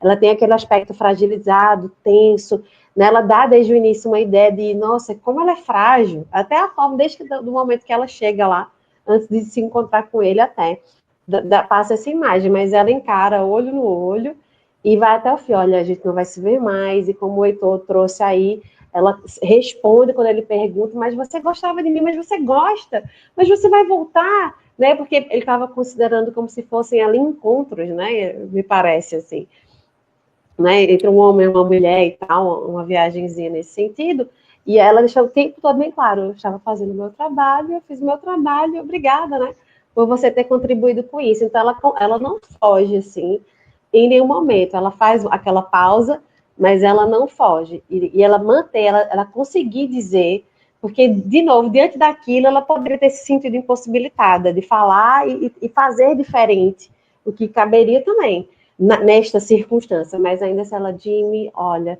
o respeito por ele até o fim, mesmo tendo asco, por tudo que aconteceu, muito bem representado e simbolizado no sanduíche, mas ela tem o respeito a ele até o final. Ela sabia que aquela informação causaria nele impacto e ainda assim ela teve o respeito de ela mesma dizer. Ok, deixa eu trazer aqui para o nosso painel. Ele está chegando, ele acabou de chegar, nosso querido que bom. Júlio Florencio. Boa noite, seja bem-vindo, meu amigo. Boa noite, vocês estão me escutando? Sim, alto e bom som. Ok, boa noite, perdão aí a confusão com Imagina. relação a aparecer, mas agora estamos aqui. Simbora então, a gente vai entrar na questão do quarto e último episódio, certo? A vida segue o seu rumo, independente de qualquer situação, então a família tenta levar uma vida, entre aspas, normal, eles tentam se adaptar com a situação que eles estão vivendo. E aí a gente tem nas fotos momentos de alegria de toda a família, né? Aí tá pai, mãe e o casal de filhos com momentos de pura alegria. E esse episódio se passa justamente 13 meses depois, eles passaram 1 ano e 1 mês que o Jamie está preso e está às portas praticamente de ser julgado. E nesse dia em questão é o aniversário do pai do Jamie. Então ele começa a tirar parabéns e tudo mais, ele começa a abrir cartão de aniversário e tudo. E aí ele pega um cartão que era justamente do Jamie, né? Que ele desenhou o rosto do Jamie na capa do cartão, e ele abre, só que ele tem uma expressão que eu não consegui definir muito bem. Eu não sei se ele ficou triste, se ele estava um pouco... Eu não sei qual foi a expressão que ele quis dizer naquele momento. Eu queria que vocês me esclarecessem como é que vocês veem a atitude quando ele pega o cartaz e vê do pai dele, quando os 5 euros dele para comprar uma cerveja, aí vê um, vê outro, até que ele pega o cartão dele. Aí não, que ele pega o cartão dele, ele já muda o semblante, aí mostra o cartão para a esposa, e aí eles têm um momento, ele desenhava bem, tal. Eu vou começar com quem chegou agora. Júlio, como é que você pode analisar para a gente, né? Eu responder a minha dúvida, que expressão, o que ele quis dizer com aquele gesto? Foi decepção? Foi surpresa? Foi falta de empatia? Enfim, como é que você pode me responder me socorrer nesse momento? Não sei se eu consigo sanar a sua dúvida, né? Porque eu acho que a arte tem disso, né? Tem momentos em que ela não dá respostas, ela não dá justamente a questão para a gente ficar com ela e a gente elaborar um pouco mais. Mas pelo menos na minha percepção, naquele momento, eu senti como se ele tivesse ali entre uma ambiguidade / contradição, né? Onde é uma felicidade ter o filho, continua sendo uma felicidade que aquele ali é o filho dele, mas ao mesmo tempo é também uma decepção, sabe? Talvez uma coisa meio parecida como naquele momento em que ele estava lá no futebol e o Jamie acabava não desempenhando o que era esperado e ele vira o roxo também, sabe? Eu acho que vai de um misto, assim, sabe? Na verdade, eu acho que todo episódio, né, vai desse grande misto de lembrar disso como se fosse quase um luto, assim, sabe? Imagina você receber, como se ele recebesse ali a foto de uma pessoa que faleceu como lembrança também, sabe? Faleceu no sentido simbólico, assim, né? Tipo, aquele filho que ele imaginava no início da série morreu, né? Agora tem outro filho ali com outras questões que provavelmente vai ser preso, né? E parece que ele abre realmente uma carta quase em memória, assim, né? Por mais que ele estivesse vivo, assim, eu acho que naquele momento veio, para mim, pelo menos veio para mim todos esses sentimentos presentes ali, sabe? Nessa contradição entre a felicidade e a tristeza. Certo. Érica. Olá, Júlio. Oi, Eu tenho boa noite. Eu tenho uma percepção semelhante à dele mesmo, dessa questão dessa morte simbólica. E o que é um cartão fofo do filho que matou uma pessoa também, né? Assim, então ele traz... O ator é muito incrível, foi uma grata surpresa para mim, o ator. Então ele traz essa ambiguidade mesmo na expressão dele, e eu acredito que ele representou isso muito bem, não é? Porque todo pai ficaria feliz com o cartão, a lembrança do filho, né? Desenha o próprio pai, e tem muita simbologia na questão do desenho, porque o pai sempre tentou trazer esse filho para esse universo do masculino clássico, né, que a gente falou um pouco antes, que era o universo do futebol, da coisa mais considerada para homem, né, no contexto deles, e na verdade o Furio gostava do desenho, da arte, ele tinha outras inclinações, tem muitas simbologias, mas eu penso que essa ambiguidade de expressividade do pai, que deixa a gente, nossa, o que ele está sentindo? Eu senti isso também no primeiro momento, é justamente isso, assim, é um cartão, mas ele assassinou alguém, porque a gente vê claramente o impacto que isso teve no pai, né, a frustração, a dor, a ponto de o pai levar flores lá no lugar, né, onde a menina foi morta. Então, me dá essa ambiguidade aí semelhante ao que Júlio trouxe. E você, Heitor? Eu concordo, eu acho que também nos resta só interpretar, assim, né, assim como você, Edson. Acho que o próprio ator, ele deixa esse sentimento, que eu acho que talvez seja o sentimento que o pai está sentindo, né, de não saber o que esperar, de não saber o que vai estar naquela carta, né, esse não saber que traz essa angústia, ele não sabe o que esperar. Pode ser que ele fique feliz ao ver aquela carta, pode ser que ele fique triste ao ver aquela carta, né? É um mistério. Ao abrir aquela carta que a gente vai entender qual é o sentimento. Mas só de ver a reação dele ali, de pegar a carta, de ter a carta em mãos, só nos resta interpretar mesmo aquilo ali, cada um ter a sua interpretação. Mas me parece isso, de que é uma incerteza. E a gente vê que é mais um dos lados do Jamie Miller, né? Como a Erika falou, de que ele está voltado ali para essas questões mais sensíveis, né? Que ele era mais direcionado para isso. Aí você vê a própria sensibilidade do texto em si. Eles colocam a situação justamente na data do aniversário do pai. A figura paterna, novamente, aqui sendo o pivô de toda essa circunstância, essa situação. E eles tentando, lógico, né? Poxa, a vida tem que seguir seu rumo. Eles tentam disfarçadamente, a gente percebe até, e vem aí novamente aqui eu valorizo a questão da interpretação de todo o elenco. Você percebe que mesmo no faz de conta, na superficialidade da situação, a gente sente que não é natural, ou seja, eu estou feliz, mas não é uma felicidade real, não é uma felicidade, porque falta alguma coisa, e essa alguma coisa é o filho que está preso, da maneira como ele foi preso, o motivo que levou a estar preso. Então, esse conflito da família, do meu ponto de vista, na questão da narrativa em si, é muito bonito, porque os atores conseguem transmitir isso para o espectador, eles conseguem convencer, caramba, faz de conta, não, vamos sair, vamos ali, vamos tal. Aí picham a van, né? A van do pai é pichada, bota lá o nome de tarado. Até agora eu não entendi por que foi que colocaram tarado, picharam o nome tarado na van. Eu não consegui, tá? Foi algo que me deixou ainda, caramba, vocês vão me ajudar a entender isso.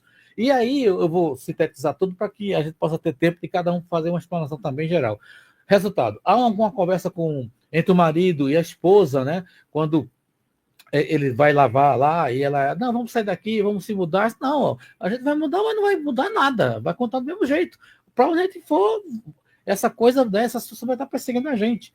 E ele tem um certo descontrole ele mostra quem a gente conhece um pouco da personalidade dele.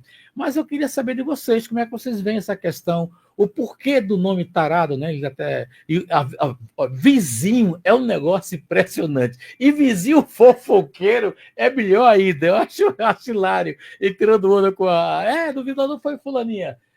Véia maluca, véia doida. E fica escolhendo.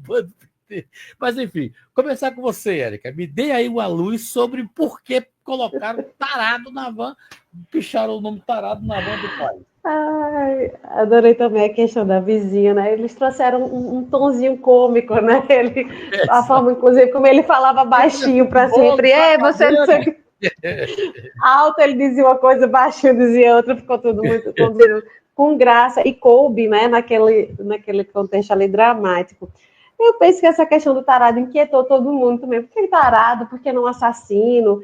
E etc, né? Mas eu penso que pode vir a ter relação com o porquê do assassinato, né? Havia um interesse sexual na menina não correspondido. E aí você não me atende nos meus desejos sexuais, eu te mato. né? Além do cyberbullying que ela fazia também.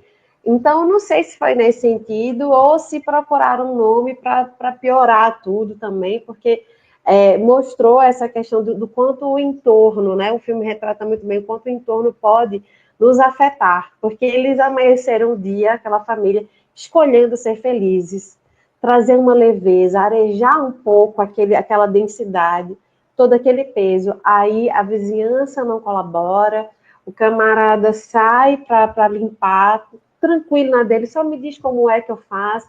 Aí o vendedor vem também, achando que quer ajudar e importuna, né? E aí você começa a se sentir emocionalmente bombardeado de tantos lados. Então você amanhece tendo o teu carro, que é o teu trabalho, né? Teu trabalho honesto, atacado dessa forma, violado dessa maneira, toda uma perturbação. Eu imagino como hipótese a questão do tarado, que eu também fiquei, por que tarado? Porque não assassino e etc.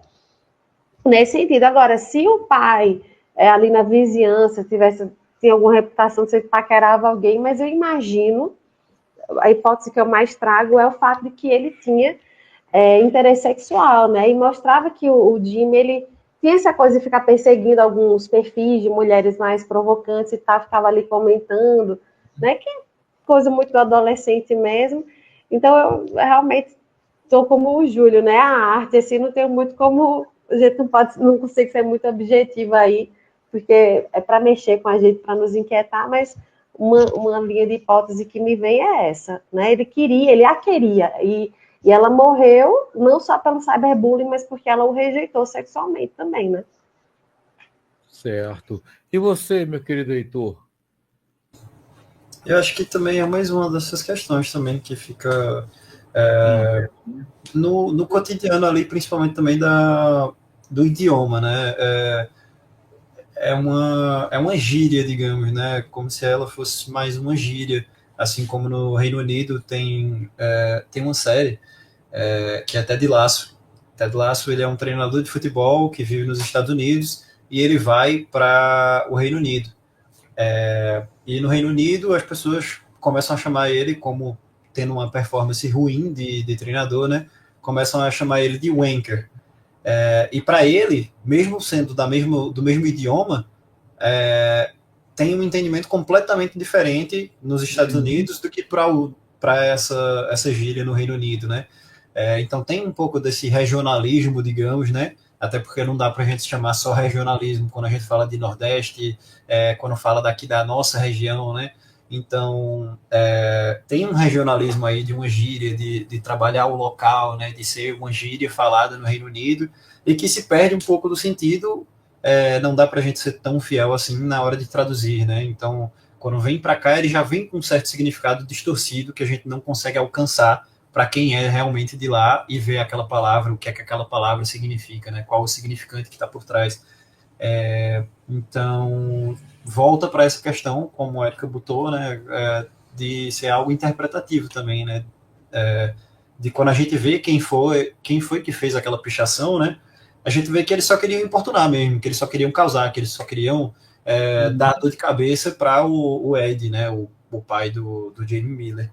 Eles só queriam ser um incômodo ali no dia do Ed, né? De aparecer de alguma forma, enfim, né?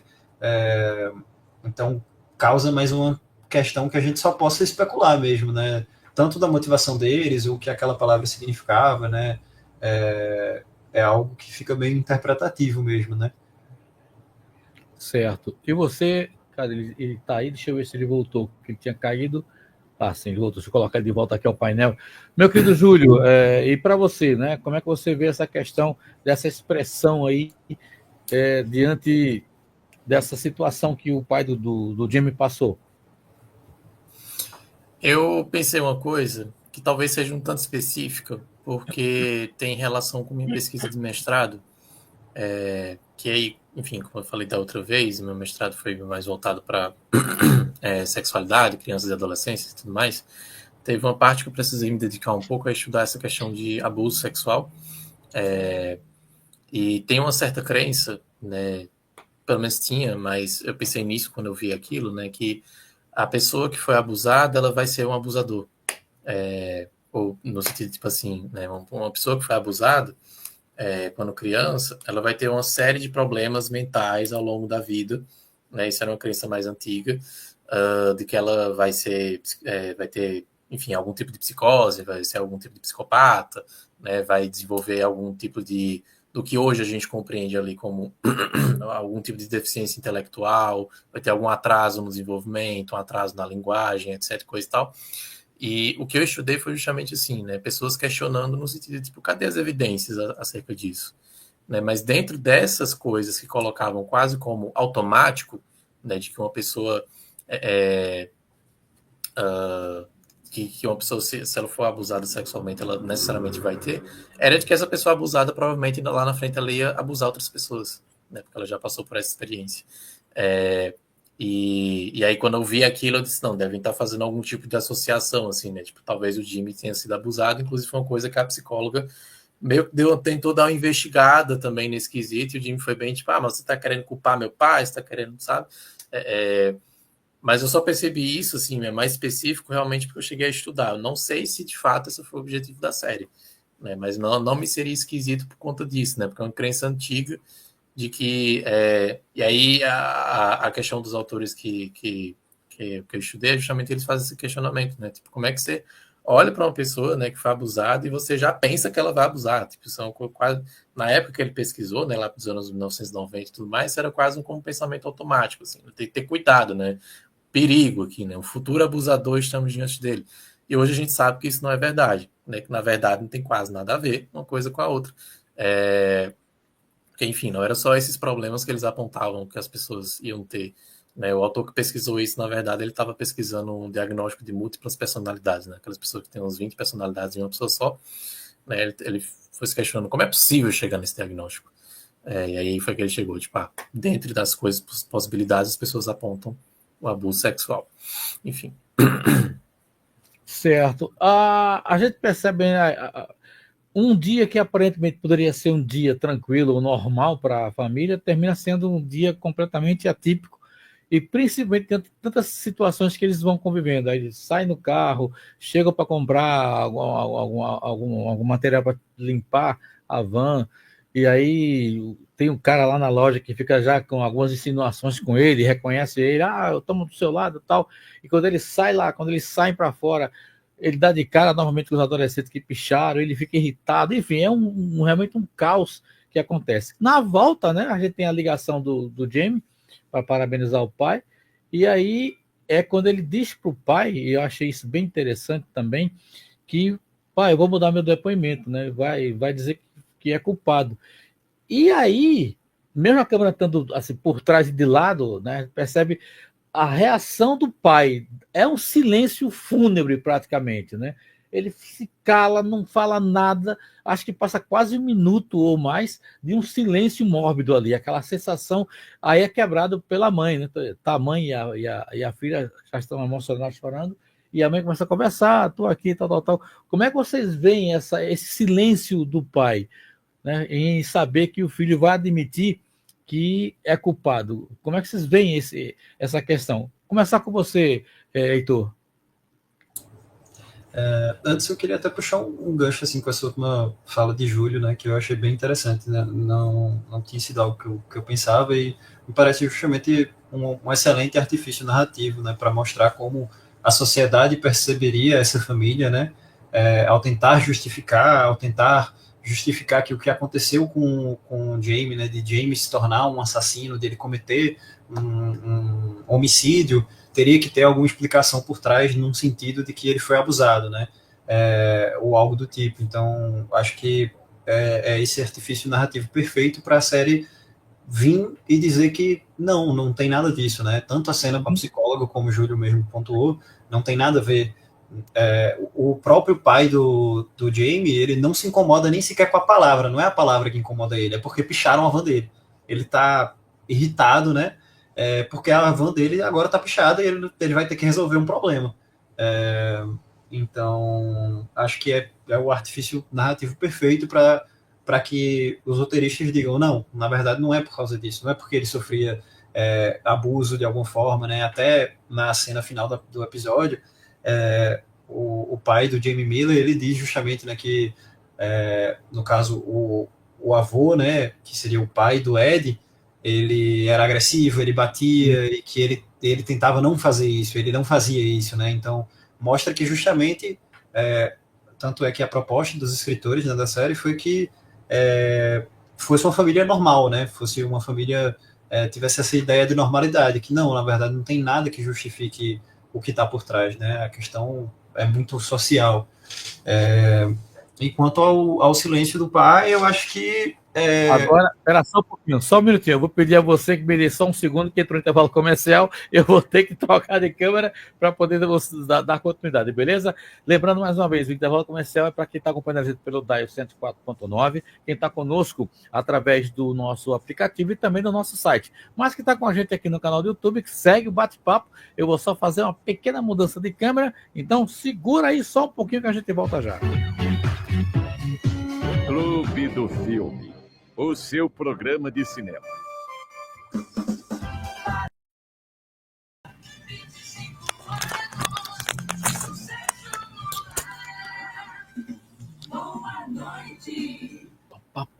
Pronto, meu querido, pode usar a voz e vez, meu querido Heitor. Perfeito. Respondendo a pergunta justamente, né, de uma maneira sucinta, eu vejo que esse silêncio é a decepção do pai de finalmente aceitar aquela realidade, né? Como se ele tivesse um pequeno fio de esperança ainda, mesmo depois de ter visto o vídeo, né? A gente vê esse diálogo na cena final, né? De que ele mesmo ficava incrédulo quando ele fala com a esposa dele. Ele viu o que ele viu, né? A forma com que ele descreve o vídeo ele viu o que ele viu, mas é como se ele não quisesse acreditar até o momento que finalmente o filho dele admite, né? Ele assume que fez, ele assume que ele é culpado. Então aquele silêncio é o momento que o Ed, ele aceita a realidade, ele abre mão da pouca esperança que ele tinha.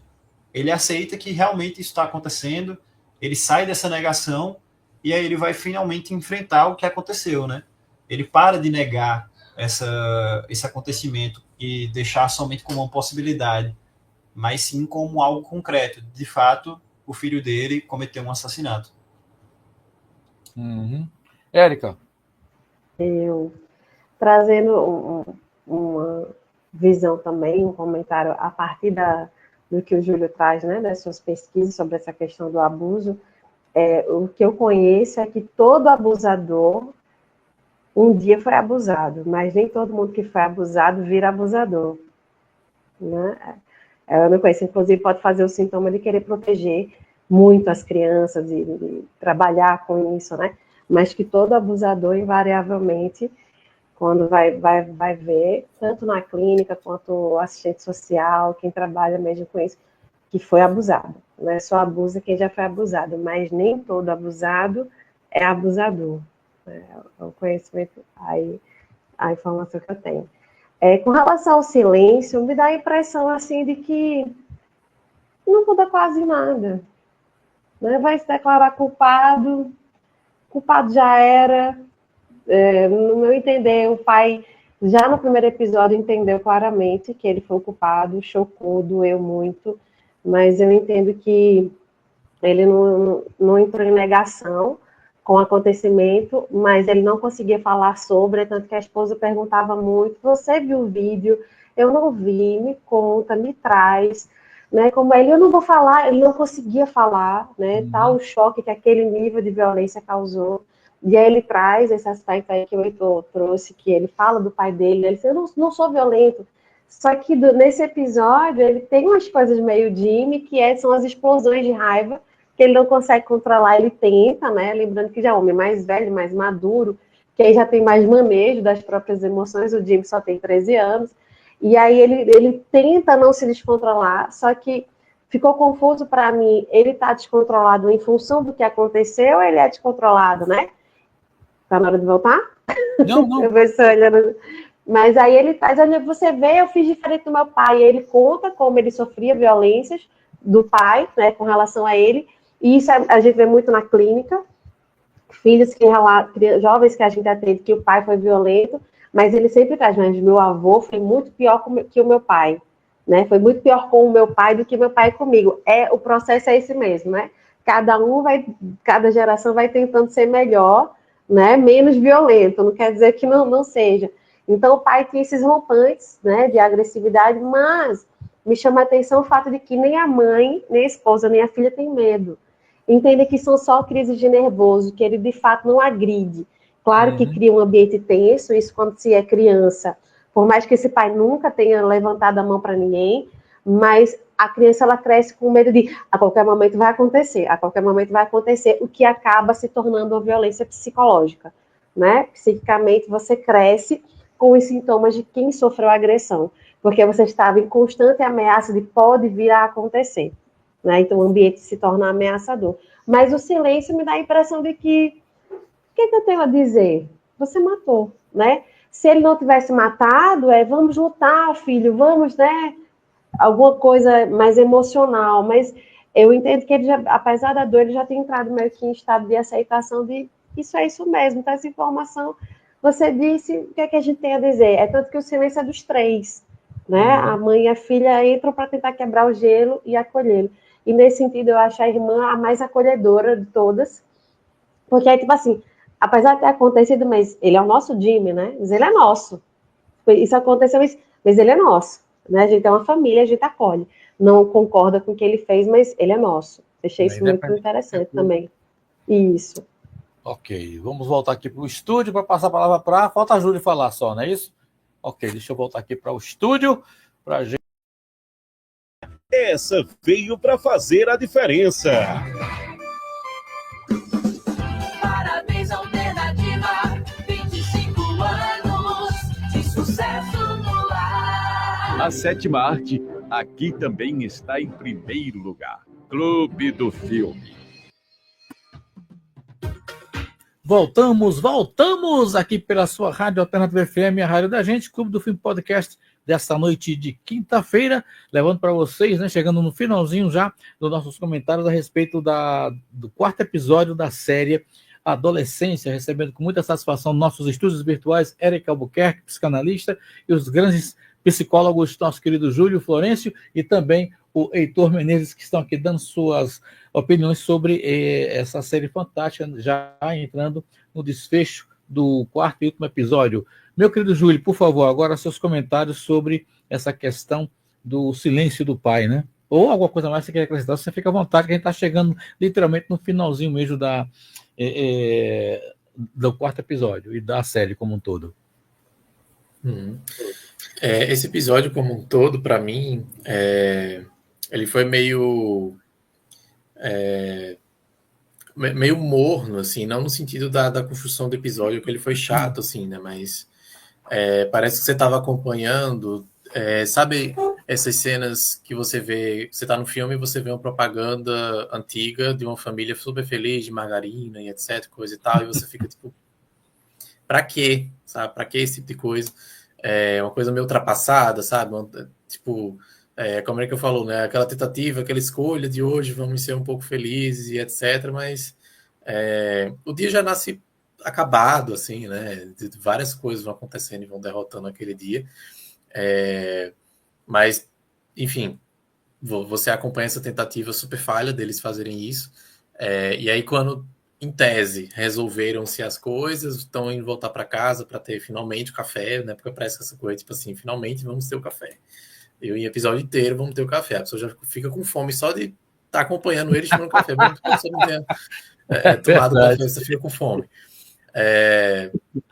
E eles vão atrás desse café, e aí quando as coisas estão perto de se resolver, aí vem esse negócio do Jimmy, né? Eu acho que o silêncio, eu não sei se, não consigo dizer se o pai estava ali conformado ou não, para mim é a mesma coisa, né? Cada um vai ter uma interpretação, né, daquele momento, de como que aquilo vai ser colocado para cada um. E para mim, né, particularmente, eu acho que foi muito mais para um lado de, novamente, de reabrir um luto que estava ali, sabe? Porque ele, obviamente, ele já sabia que era o filho que tinha feito isso, né? A questão realmente era tentar ignorar isso ao máximo. Isso eles fazem o dia inteiro, todo momento eles tentam ignorar isso ao máximo. E aí realmente parece que é assim, por vezes eu até achava que o Jimmy parecia ser um encosto, assim, sabe? Tipo, a gente tá vivendo nosso dia do nada, opa, tem um Jimmy aqui, aí vivendo um dia do nada, de novo o Jimmy aqui, opa, tudo Custo bom? foi Né? ótimo. Ele matou alguém, opa, vamos virar para outro lado, opa, matou alguém, socorro, sabe? Parece que o tempo todo essa tentativa de ignorar esse fato, sabe? E aí quando o Jimmy vai lá e joga assim na cara dele, tipo, ó, presente para você, vou assumir, né? Vou admitir aqui o que eu fiz. E aí parece que, tipo, ali parece que se encerra, na verdade, uma saga daquela fantasia que o episódio estava tentando construir, assim, sabe? O tempo todo construindo uma fantasia familiar ali de que estava tudo bem, quando, na verdade, dificilmente vai estar tudo bem, né? Essa é a realidade daquela família. Dificilmente eles vão viver normalmente dali para frente, porque sendo o Jimmy lembrando, sendo a vizinhança lembrando, seja o cartão que chega lembrando, seja os problemas burocráticos, aquilo ali vai estar, é um fato jogado na cara deles o tempo todo, né? Enfim, e aí para mim ficou meio isso, tipo, não tem nem o que fazer, né? Não restam mais recursos para manter essa fantasia, né? A verdade está posta. Para mim foi mais isso. Mas aquele episódio foi difícil, assim, de digerir justamente porque, enfim. Cara, pegando esse gancho que você falou aí, Júlio, uma das coisas que me impressionou muito, aí que é sempre bom, lógico, eu costumo assistir mais dublado, né? Mas aí quando tem algumas questões que eu quero tirar uma dúvida de interpretação do ator e não do dublador, aí tem que estar bem casadinho, eu fiz questão de, na hora quando o Jamie fala que vai admitir que é culpado, ele falou com muita naturalidade, né? Na dublagem você conta, não, eu vou admitir e tal. Aí, caramba, será que o garoto que interpretou fez isso do mesmo jeito? E realmente, ele fala como se fosse, não, eu vou admitir, né? Fazer o quê? Pelo menos, né? É como se realmente ele ainda acreditasse que ele é inocente. Não, vou ter que admitir, sei lá que é uma coisa. Mas ele fala com tranquilidade, como se tivesse nada acontecendo e tal. Para ele tá tudo normal, pelo menos do ponto de vista é isso que ele transmite, né? Então eu fiquei com essa dúvida, eu não vou tirar, vou ver como é que é no original, se realmente essa sensação, ele passa essa sensação de tranquilidade. Mas eu queria fechar essa conversa nossa sobre justamente tem o diálogo entre o casal, né? Será que nós erramos? Questão da internet, isso foi bem explorado no programa anterior, e os cuidados que tem que se ter e tal. Mas, no contexto geral, aí eu concordo quando a Erika fala que a filha também tem um comportamento bem, né? Ela que praticamente mantém um certo equilíbrio na família com relação ao Jamie, é nosso, ele é nosso, mas enfim. O que eu quero saber de você, porque para mim, para o Edson, eu como pai, eu como já tá convivendo com a questão da internet, ver os malefícios e os benefícios que essa fantástica ferramenta nos traz, e aí você eu me coloco, eu já disse a você, já vi essa série umas 4 vezes, e a emoção dessa cena em especial, para mim, ela é muito, muito forte. Eu estou tentando me segurar para não chorar, porque eu choro quando eu vejo essa cena do pai, quando o pai entra no quarto, eu estou todo arrepiado aqui, que ele olha assim nas paredes, o cara olha, caramba, aí o homem desaba, sabe? Aí já não é nem mais o pai de família, não é nem o marido e tal, é o pai, ali é o pai que, sei lá, é muita emoção. E repito, cada vez que eu vejo, eu choro com a mesma intensidade como se eu tivesse visto a primeira vez. Como é que vocês analisam, né, diante de tudo que a gente viu ao longo dessa série, nos 4 episódios, e essa cena, porque fecha justamente com a simbologia daquele, acho que é um ursinho, né, um ursinho, aquela simbologia do ursinho, ele cobrindo, nossa, e o beijo que ele dá, meu Deus do céu, me derrubou, literalmente me derrubou. Começar com você, minha amiga Érica. Essa é uma cena que ela realmente nos faz mais sentir do que analisar, eu penso. Eu acho que a gente sentiu junto, né? É uma cena muito do sentir. Eu acho que, pelo sentir, eu acho que todo mundo entendeu o que estava acontecendo ali, especialmente os pais, né? Especialmente os pais. Então, eu acho que é mais uma cena que fala mais, nos traz o sentir do que o analisar, porque já foi tão analisado ao desgaste, até em certa medida. Mas para não dizer que a gente não analisou de nada, é como se assim ali é a representação simbólica última da morte da criança, né, da infância. minha criança não existe mais, né? Não existe. Mas é o sentir de toda a dor, de tudo aquilo também que ele conversou com a esposa no quarto, quando eles conversam de não irem mais ao cinema, que eles vão se observar enquanto pais, se faltou, se não faltou, e a mãe, né, a esposa traz, eu acho que a gente pode concordar aqui, a gente faltou um pouco, vamos concordar com isso, não é? Ela traz de uma forma delicada, e foram trazendo isso que é muito importante para os pais, e essa cena, até o quarto, é um dos pais mais me buscaram, assim, para desabafar nas redes sociais. Ele entrava calado, estava sempre no quarto, a gente comprou um videogame bom para ele, e fomos bons pais, a gente se esforçou, né, para ele ter o que precisava, mas ele não falava mais. A mãe traz, eu via a luz acesa, falava, ele não me respondia, ficava até tarde acordado, apagava, mas não me dizia nada. Ele foi ficando apático, né? Eles vão buscando um momento em quando nós perdemos o nosso filho, né? Quando que a gente perdeu? Eles vão vendo que essa morte, ela não é repentina, porque o de repente não existe, né? Não foi de repente ele se tornou essa pessoa que a gente foi informado. Ela foi acontecendo gradativamente, e nas correrias do dia a dia do trabalho, é como se a gente não notou, não percebeu.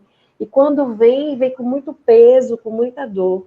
Então, ali tem uma eclosão de sentimentos que ele libera, que ele permite, né? Como naquele dia, muito simbolicamente, passou o dia reprimindo, tentando reprimir, jogar para debaixo do tapete. A gente, como terapeuta, sabe que não funciona. E ali ele permitiu que a emoção vazasse, não mais na forma de explosão agressiva, mas na forma de sensibilidade. Né? E ali o pai chorou. Né? Foi muito... Eu acho que a gente foi mais nesse sentido. Estamos contigo nessa sensibilidade. Ok. Heitor.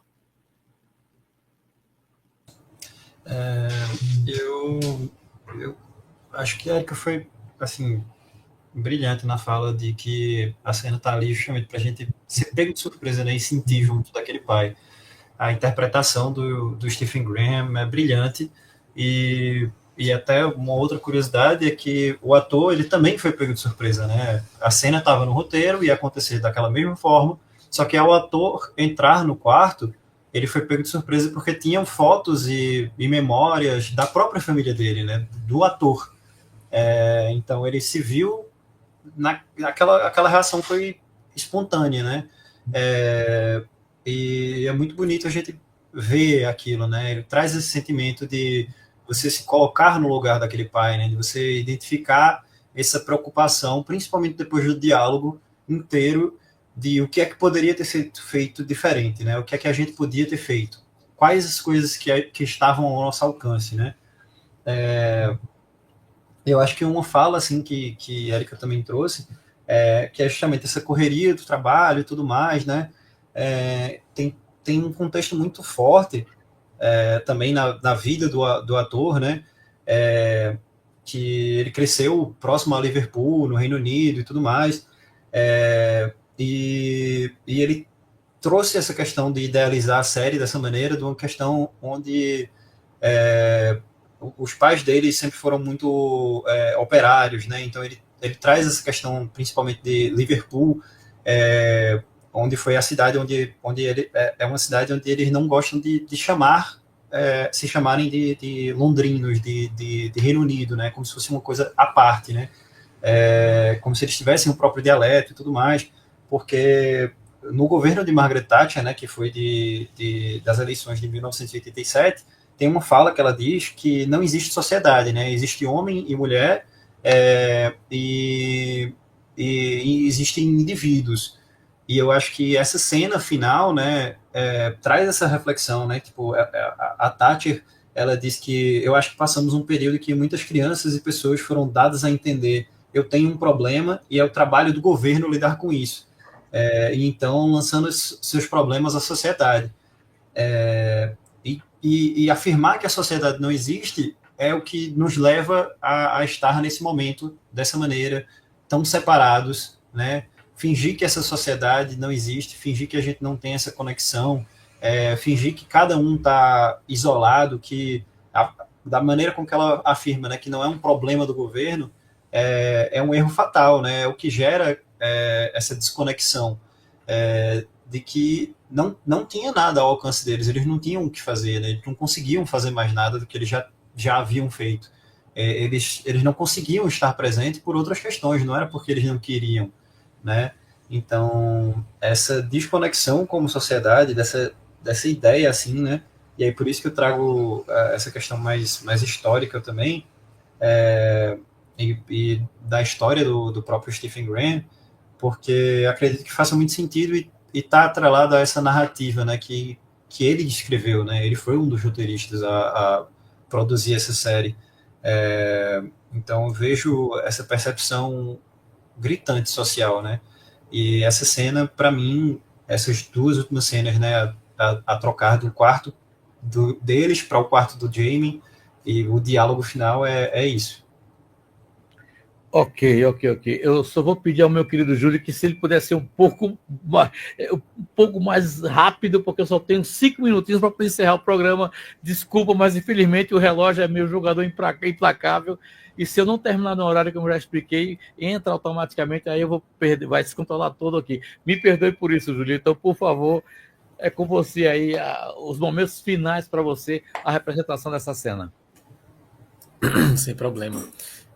Eu acho que, como a Erika bem falou, assim, eu acho que é uma cena muito mais para sentir do que para analisar, de fato, né? E eu acho que ela falou, né? A gente como terapeuta sabe, mas eu fico imaginando, acho que todo mundo em algum momento da vida já passou um dia segurando. E aí quando viu, sei lá, pode ser uma foto, chegou dentro do quarto, que foi para debaixo do banheiro, alguma coisa assim, tudo desaba, né? E eu acho que eu imagino que ele naquela cena também, acho que ele estava querendo colocar assim, né, que a partir do momento em que a verdade está escancarada, aí ele entra no quarto e se depara com aquilo que ele perdeu, né, que é aquele filho inocente, aquele filho que estava em desenvolvimento, aquele filho que estava com eles dentro de casa e não numa prisão, né, aquele filho que eles iam cuidar, que eles estavam cuidando, na verdade, né. Eu acho que se deparar com essa, né, com a mudança de versão do Jamie, se deparar com essa realidade, né? E aceitar que sim, tudo aconteceu, aqui se encerra e daqui para frente é lidar com isso de fato, né? Lidar com o fato, né? E não necessariamente com a fantasia que eles estavam ali criando, né? E, inclusive deixando o próprio quarto ali, né? Totalmente infantil ainda, né? No quarto intocado ainda, né? Quase ninguém querendo entrar dentro daquele quarto. Acho que foi a irmã que disse que não tinha coragem de enfrentar o quarto e tal, mas eu acho que é a culminância, de fato, assim, sabe? Não tem mais nem como a ficha não cair, né? Ela foi jogada para cima aí e o primeiro que pegar já foi. Mas eu acho que enfim, dentre todas, eu acho que é uma das melhores cenas também da série, porque é isso, né? A gente sente essa cena junto, né? Esse cair da ficha. A gente sofre, como vocês bem falaram, a Erika falou e também o Heitor, a gente sofre com o ator, né? A gente sofre com o pai, nesse sentido. Gente, eu quero agradecer imensamente, mais uma vez, um programaço muito gostoso. Minha gratidão a vocês por terem se disponibilizado, e em especial você, Júlio, que mesmo, né, faltando uma hora para terminar, você estava aqui, você veio, eu fiquei muito feliz que você pôde estar conosco para poder abrilhantar e fechar com chave de ouro esse bate-papo. Eu vou começar com você, então, por favor, você despeça dessa galera massa que ficou conosco até agora, e repito, uma honra imensa ter você aqui com a gente, novamente somando, multiplicando e dividindo todas essas emoções e suas experiências também. Por favor, suas considerações finais. É uma honra para mim também, né, tá presente aqui, tá somando no programa, também com outros profissionais aí tão bem qualificados, e eu acho que essa série ela é um convite para a gente refletir sobre a sociedade, no fim das contas, né? Ela é a culminância de várias coisas que a gente vê na sociedade. Então, eu acho que sempre é um convite assim, maravilhoso, e principalmente porque eu acho que muitas vezes a gente tem tanto a dizer, né, e a gente fica dentro do consultório, né, a gente fala de uma forma tão individual, a gente fala de uma forma tão... ou pelo menos precisa ir para as redes sociais e tal. Eu acho que fazer circular em espaços como esses é sempre muito legal e com certeza um privilégio também, e agradeço a você, Edson, né, por proporcionar isso. Acho que é muito bom. Valeu, obrigado, grande Júlio. Meu querido Heitor, prazer enorme ter recebido você por aqui. Fiquei muito contente, né, em poder ter fechado o bate-papo, foi bem esclarecedor. Então, minha gratidão também a você por ter se prontificado, tirado esse tempo, se dedicado, ter feito essa pesquisa. Foi muito bom essas informações que você trouxe. Por favor, se despeça dessa galera massa que ficou com a gente até agora. Perfeito, Edson. Muito obrigado mais uma vez pelo convite, né? O nosso segundo encontro aqui, a segunda participação, apesar de ser o mesmo tema, mas foi um prazer imenso discutir essa série maravilhosa ao lado de pessoas incríveis também, né? Obrigado a você, ouvinte, que acompanhou a gente até agora. Se você assistiu esse programa, tem o outro também disponível no YouTube, o episódio. Foi muito bacana, foi incrível, né? Uma série que a gente poderia fazer um episódio para cada episódio da série. Verdade, exatamente. Ainda. Sim. É um prazer estar aqui. Vocês podem acompanhar o meu trabalho no Instagram também, no heitormenezes.psi. Eu e Júlio vamos estar fazendo também o evento no sábado no Nego Brownie, às 16 horas, pelo coletivo Gambiarã, estamos no Instagram também como coletivo.gambiará, sem o acento, né, que não dá pra gente colocar no Instagram. Mas é isso, foi um prazer enorme acompanhar todas essas discussões. A gente aprende sempre, né? Então, muito obrigado pela oportunidade. Valeu. Minha amiga Érica, você já é figurinha carimbada. Obrigado por você ter ficado aqui com a gente novamente. Uma honra imensa minha, com toda certeza. Então, cada vez que a gente se encontra, seja pessoalmente ou virtualmente, sempre é uma satisfação renovada. Então, obrigado, minha amiga, por você ter ficado aqui com a gente mais uma vez, ter se utilizado. Aliás, saudade do presencialmente, né? Nunca mais nos vimos. Exatamente. Mais uma vez foi um prazer estar com vocês, Heitor e Júlio. Uma grata satisfação tê-los conhecido, enriqueceu muito aqui o conteúdo. Muito bom, Edson. Sempre essa gratidão profunda aos ouvintes da Alternativa Agreste FM. Aí, uma honra. Parabéns pelo programa, para acolher o Clube do Filme, que é um programa que eu amo demais. Vou fazer o possível para prestigiá-los aí no sábado. Adoro também o Nego Brown, saudade de ir lá também e ver o trabalho de vocês. E convidar o pessoal para no dia 17 de maio, no sábado, lá no Polo, no Armazém da Criatividade, eu vou fazer uma palestra no evento chamado Freud nas Entrelinhas, Sujeito e Subjetividade, com o tema Sintomas são discursos silenciados, um olhar a partir da psicanálise. Terá ali grandes nomes, né, o pessoal com doutorado, pesquisadores na área de violência, pós-doutorado. Vai ter também o lançamento do livro do Maridão aí, A Ação do Pensar, Prosperidade do Eu no Devir do Consciente, inclusive fiz o prefáciozinho lá. Humildemente, terá uma roda de conversa também sobre violência no espaço escolar, que é esse tema tão pertinente, e também tema da pesquisa dele no doutorado, e também desse PhD, que é um pesquisador em segurança pública, estará riquíssimo. Teremos Catiane Torres também na mediação lá, que é do Grupo Ponto e Vírgula. Dia 17 de maio será um prazer, quem puder estar, e também quem quiser mais informações sobre a pós-graduação de psicanálise, que a gente vai ter lá também para divulgar. É aberto ao público, Érica? É aberto ao público ou tem ingresso? Como é que funciona? Tem ingresso, está disponível no Instituto de Psicanálise Caruaru e também vai estar disponível no Simpla. Tem o Instagram, né, do Instituto de Psicanálise Caruaru, o valor está super acessível também, os primeiros que comprarem ainda ganham um livro. Quiserem informações, tem no Instagram. Vai ter esse momento aí. E a gente está fazendo um valor bem acessível mesmo, para que as pessoas possam chegar. Ótimo, tá ótimo. Fazer o possível para estar lá, viu? Gente, muito obrigado. Me senti honrado por ter recebido vocês aqui virtualmente. E aguardem, né? Quem sabe no segundo semestre as novidades vão surgindo e a gente não estará presencialmente numa rádio aí em Caruaru, né? A Central FM já está funcionando, estamos montando o estúdio e com toda certeza no segundo semestre vamos ter o programa presencial e aí vou ter o prazer de receber vocês nos nossos estúdios. Certo, gente? Obrigado para todo mundo, forte abraço, bye, sou longe, valeu, obrigado, Érica, obrigado, Júlio, obrigado, Heitor, vocês dois aqui, eu vou explorar mais vezes. Érica, já estou acostumado a explorar. Vocês vão explorar mais vezes. Obrigado, pessoal. Para todo mundo, forte abraço. Tá? Fiquem com Deus e aproveitando um bom fim de semana. Valeu, até a próxima, se Deus quiser. Tchau.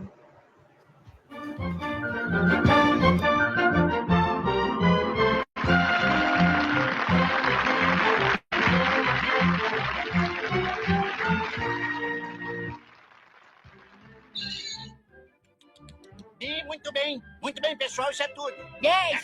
Só eu que tenho que dizer essa fala. Muito bem, então diga. Isso é nojento. Alternativa FM apresentou Clube do Filme. Para quem gosta de cinema, esse é o seu programa.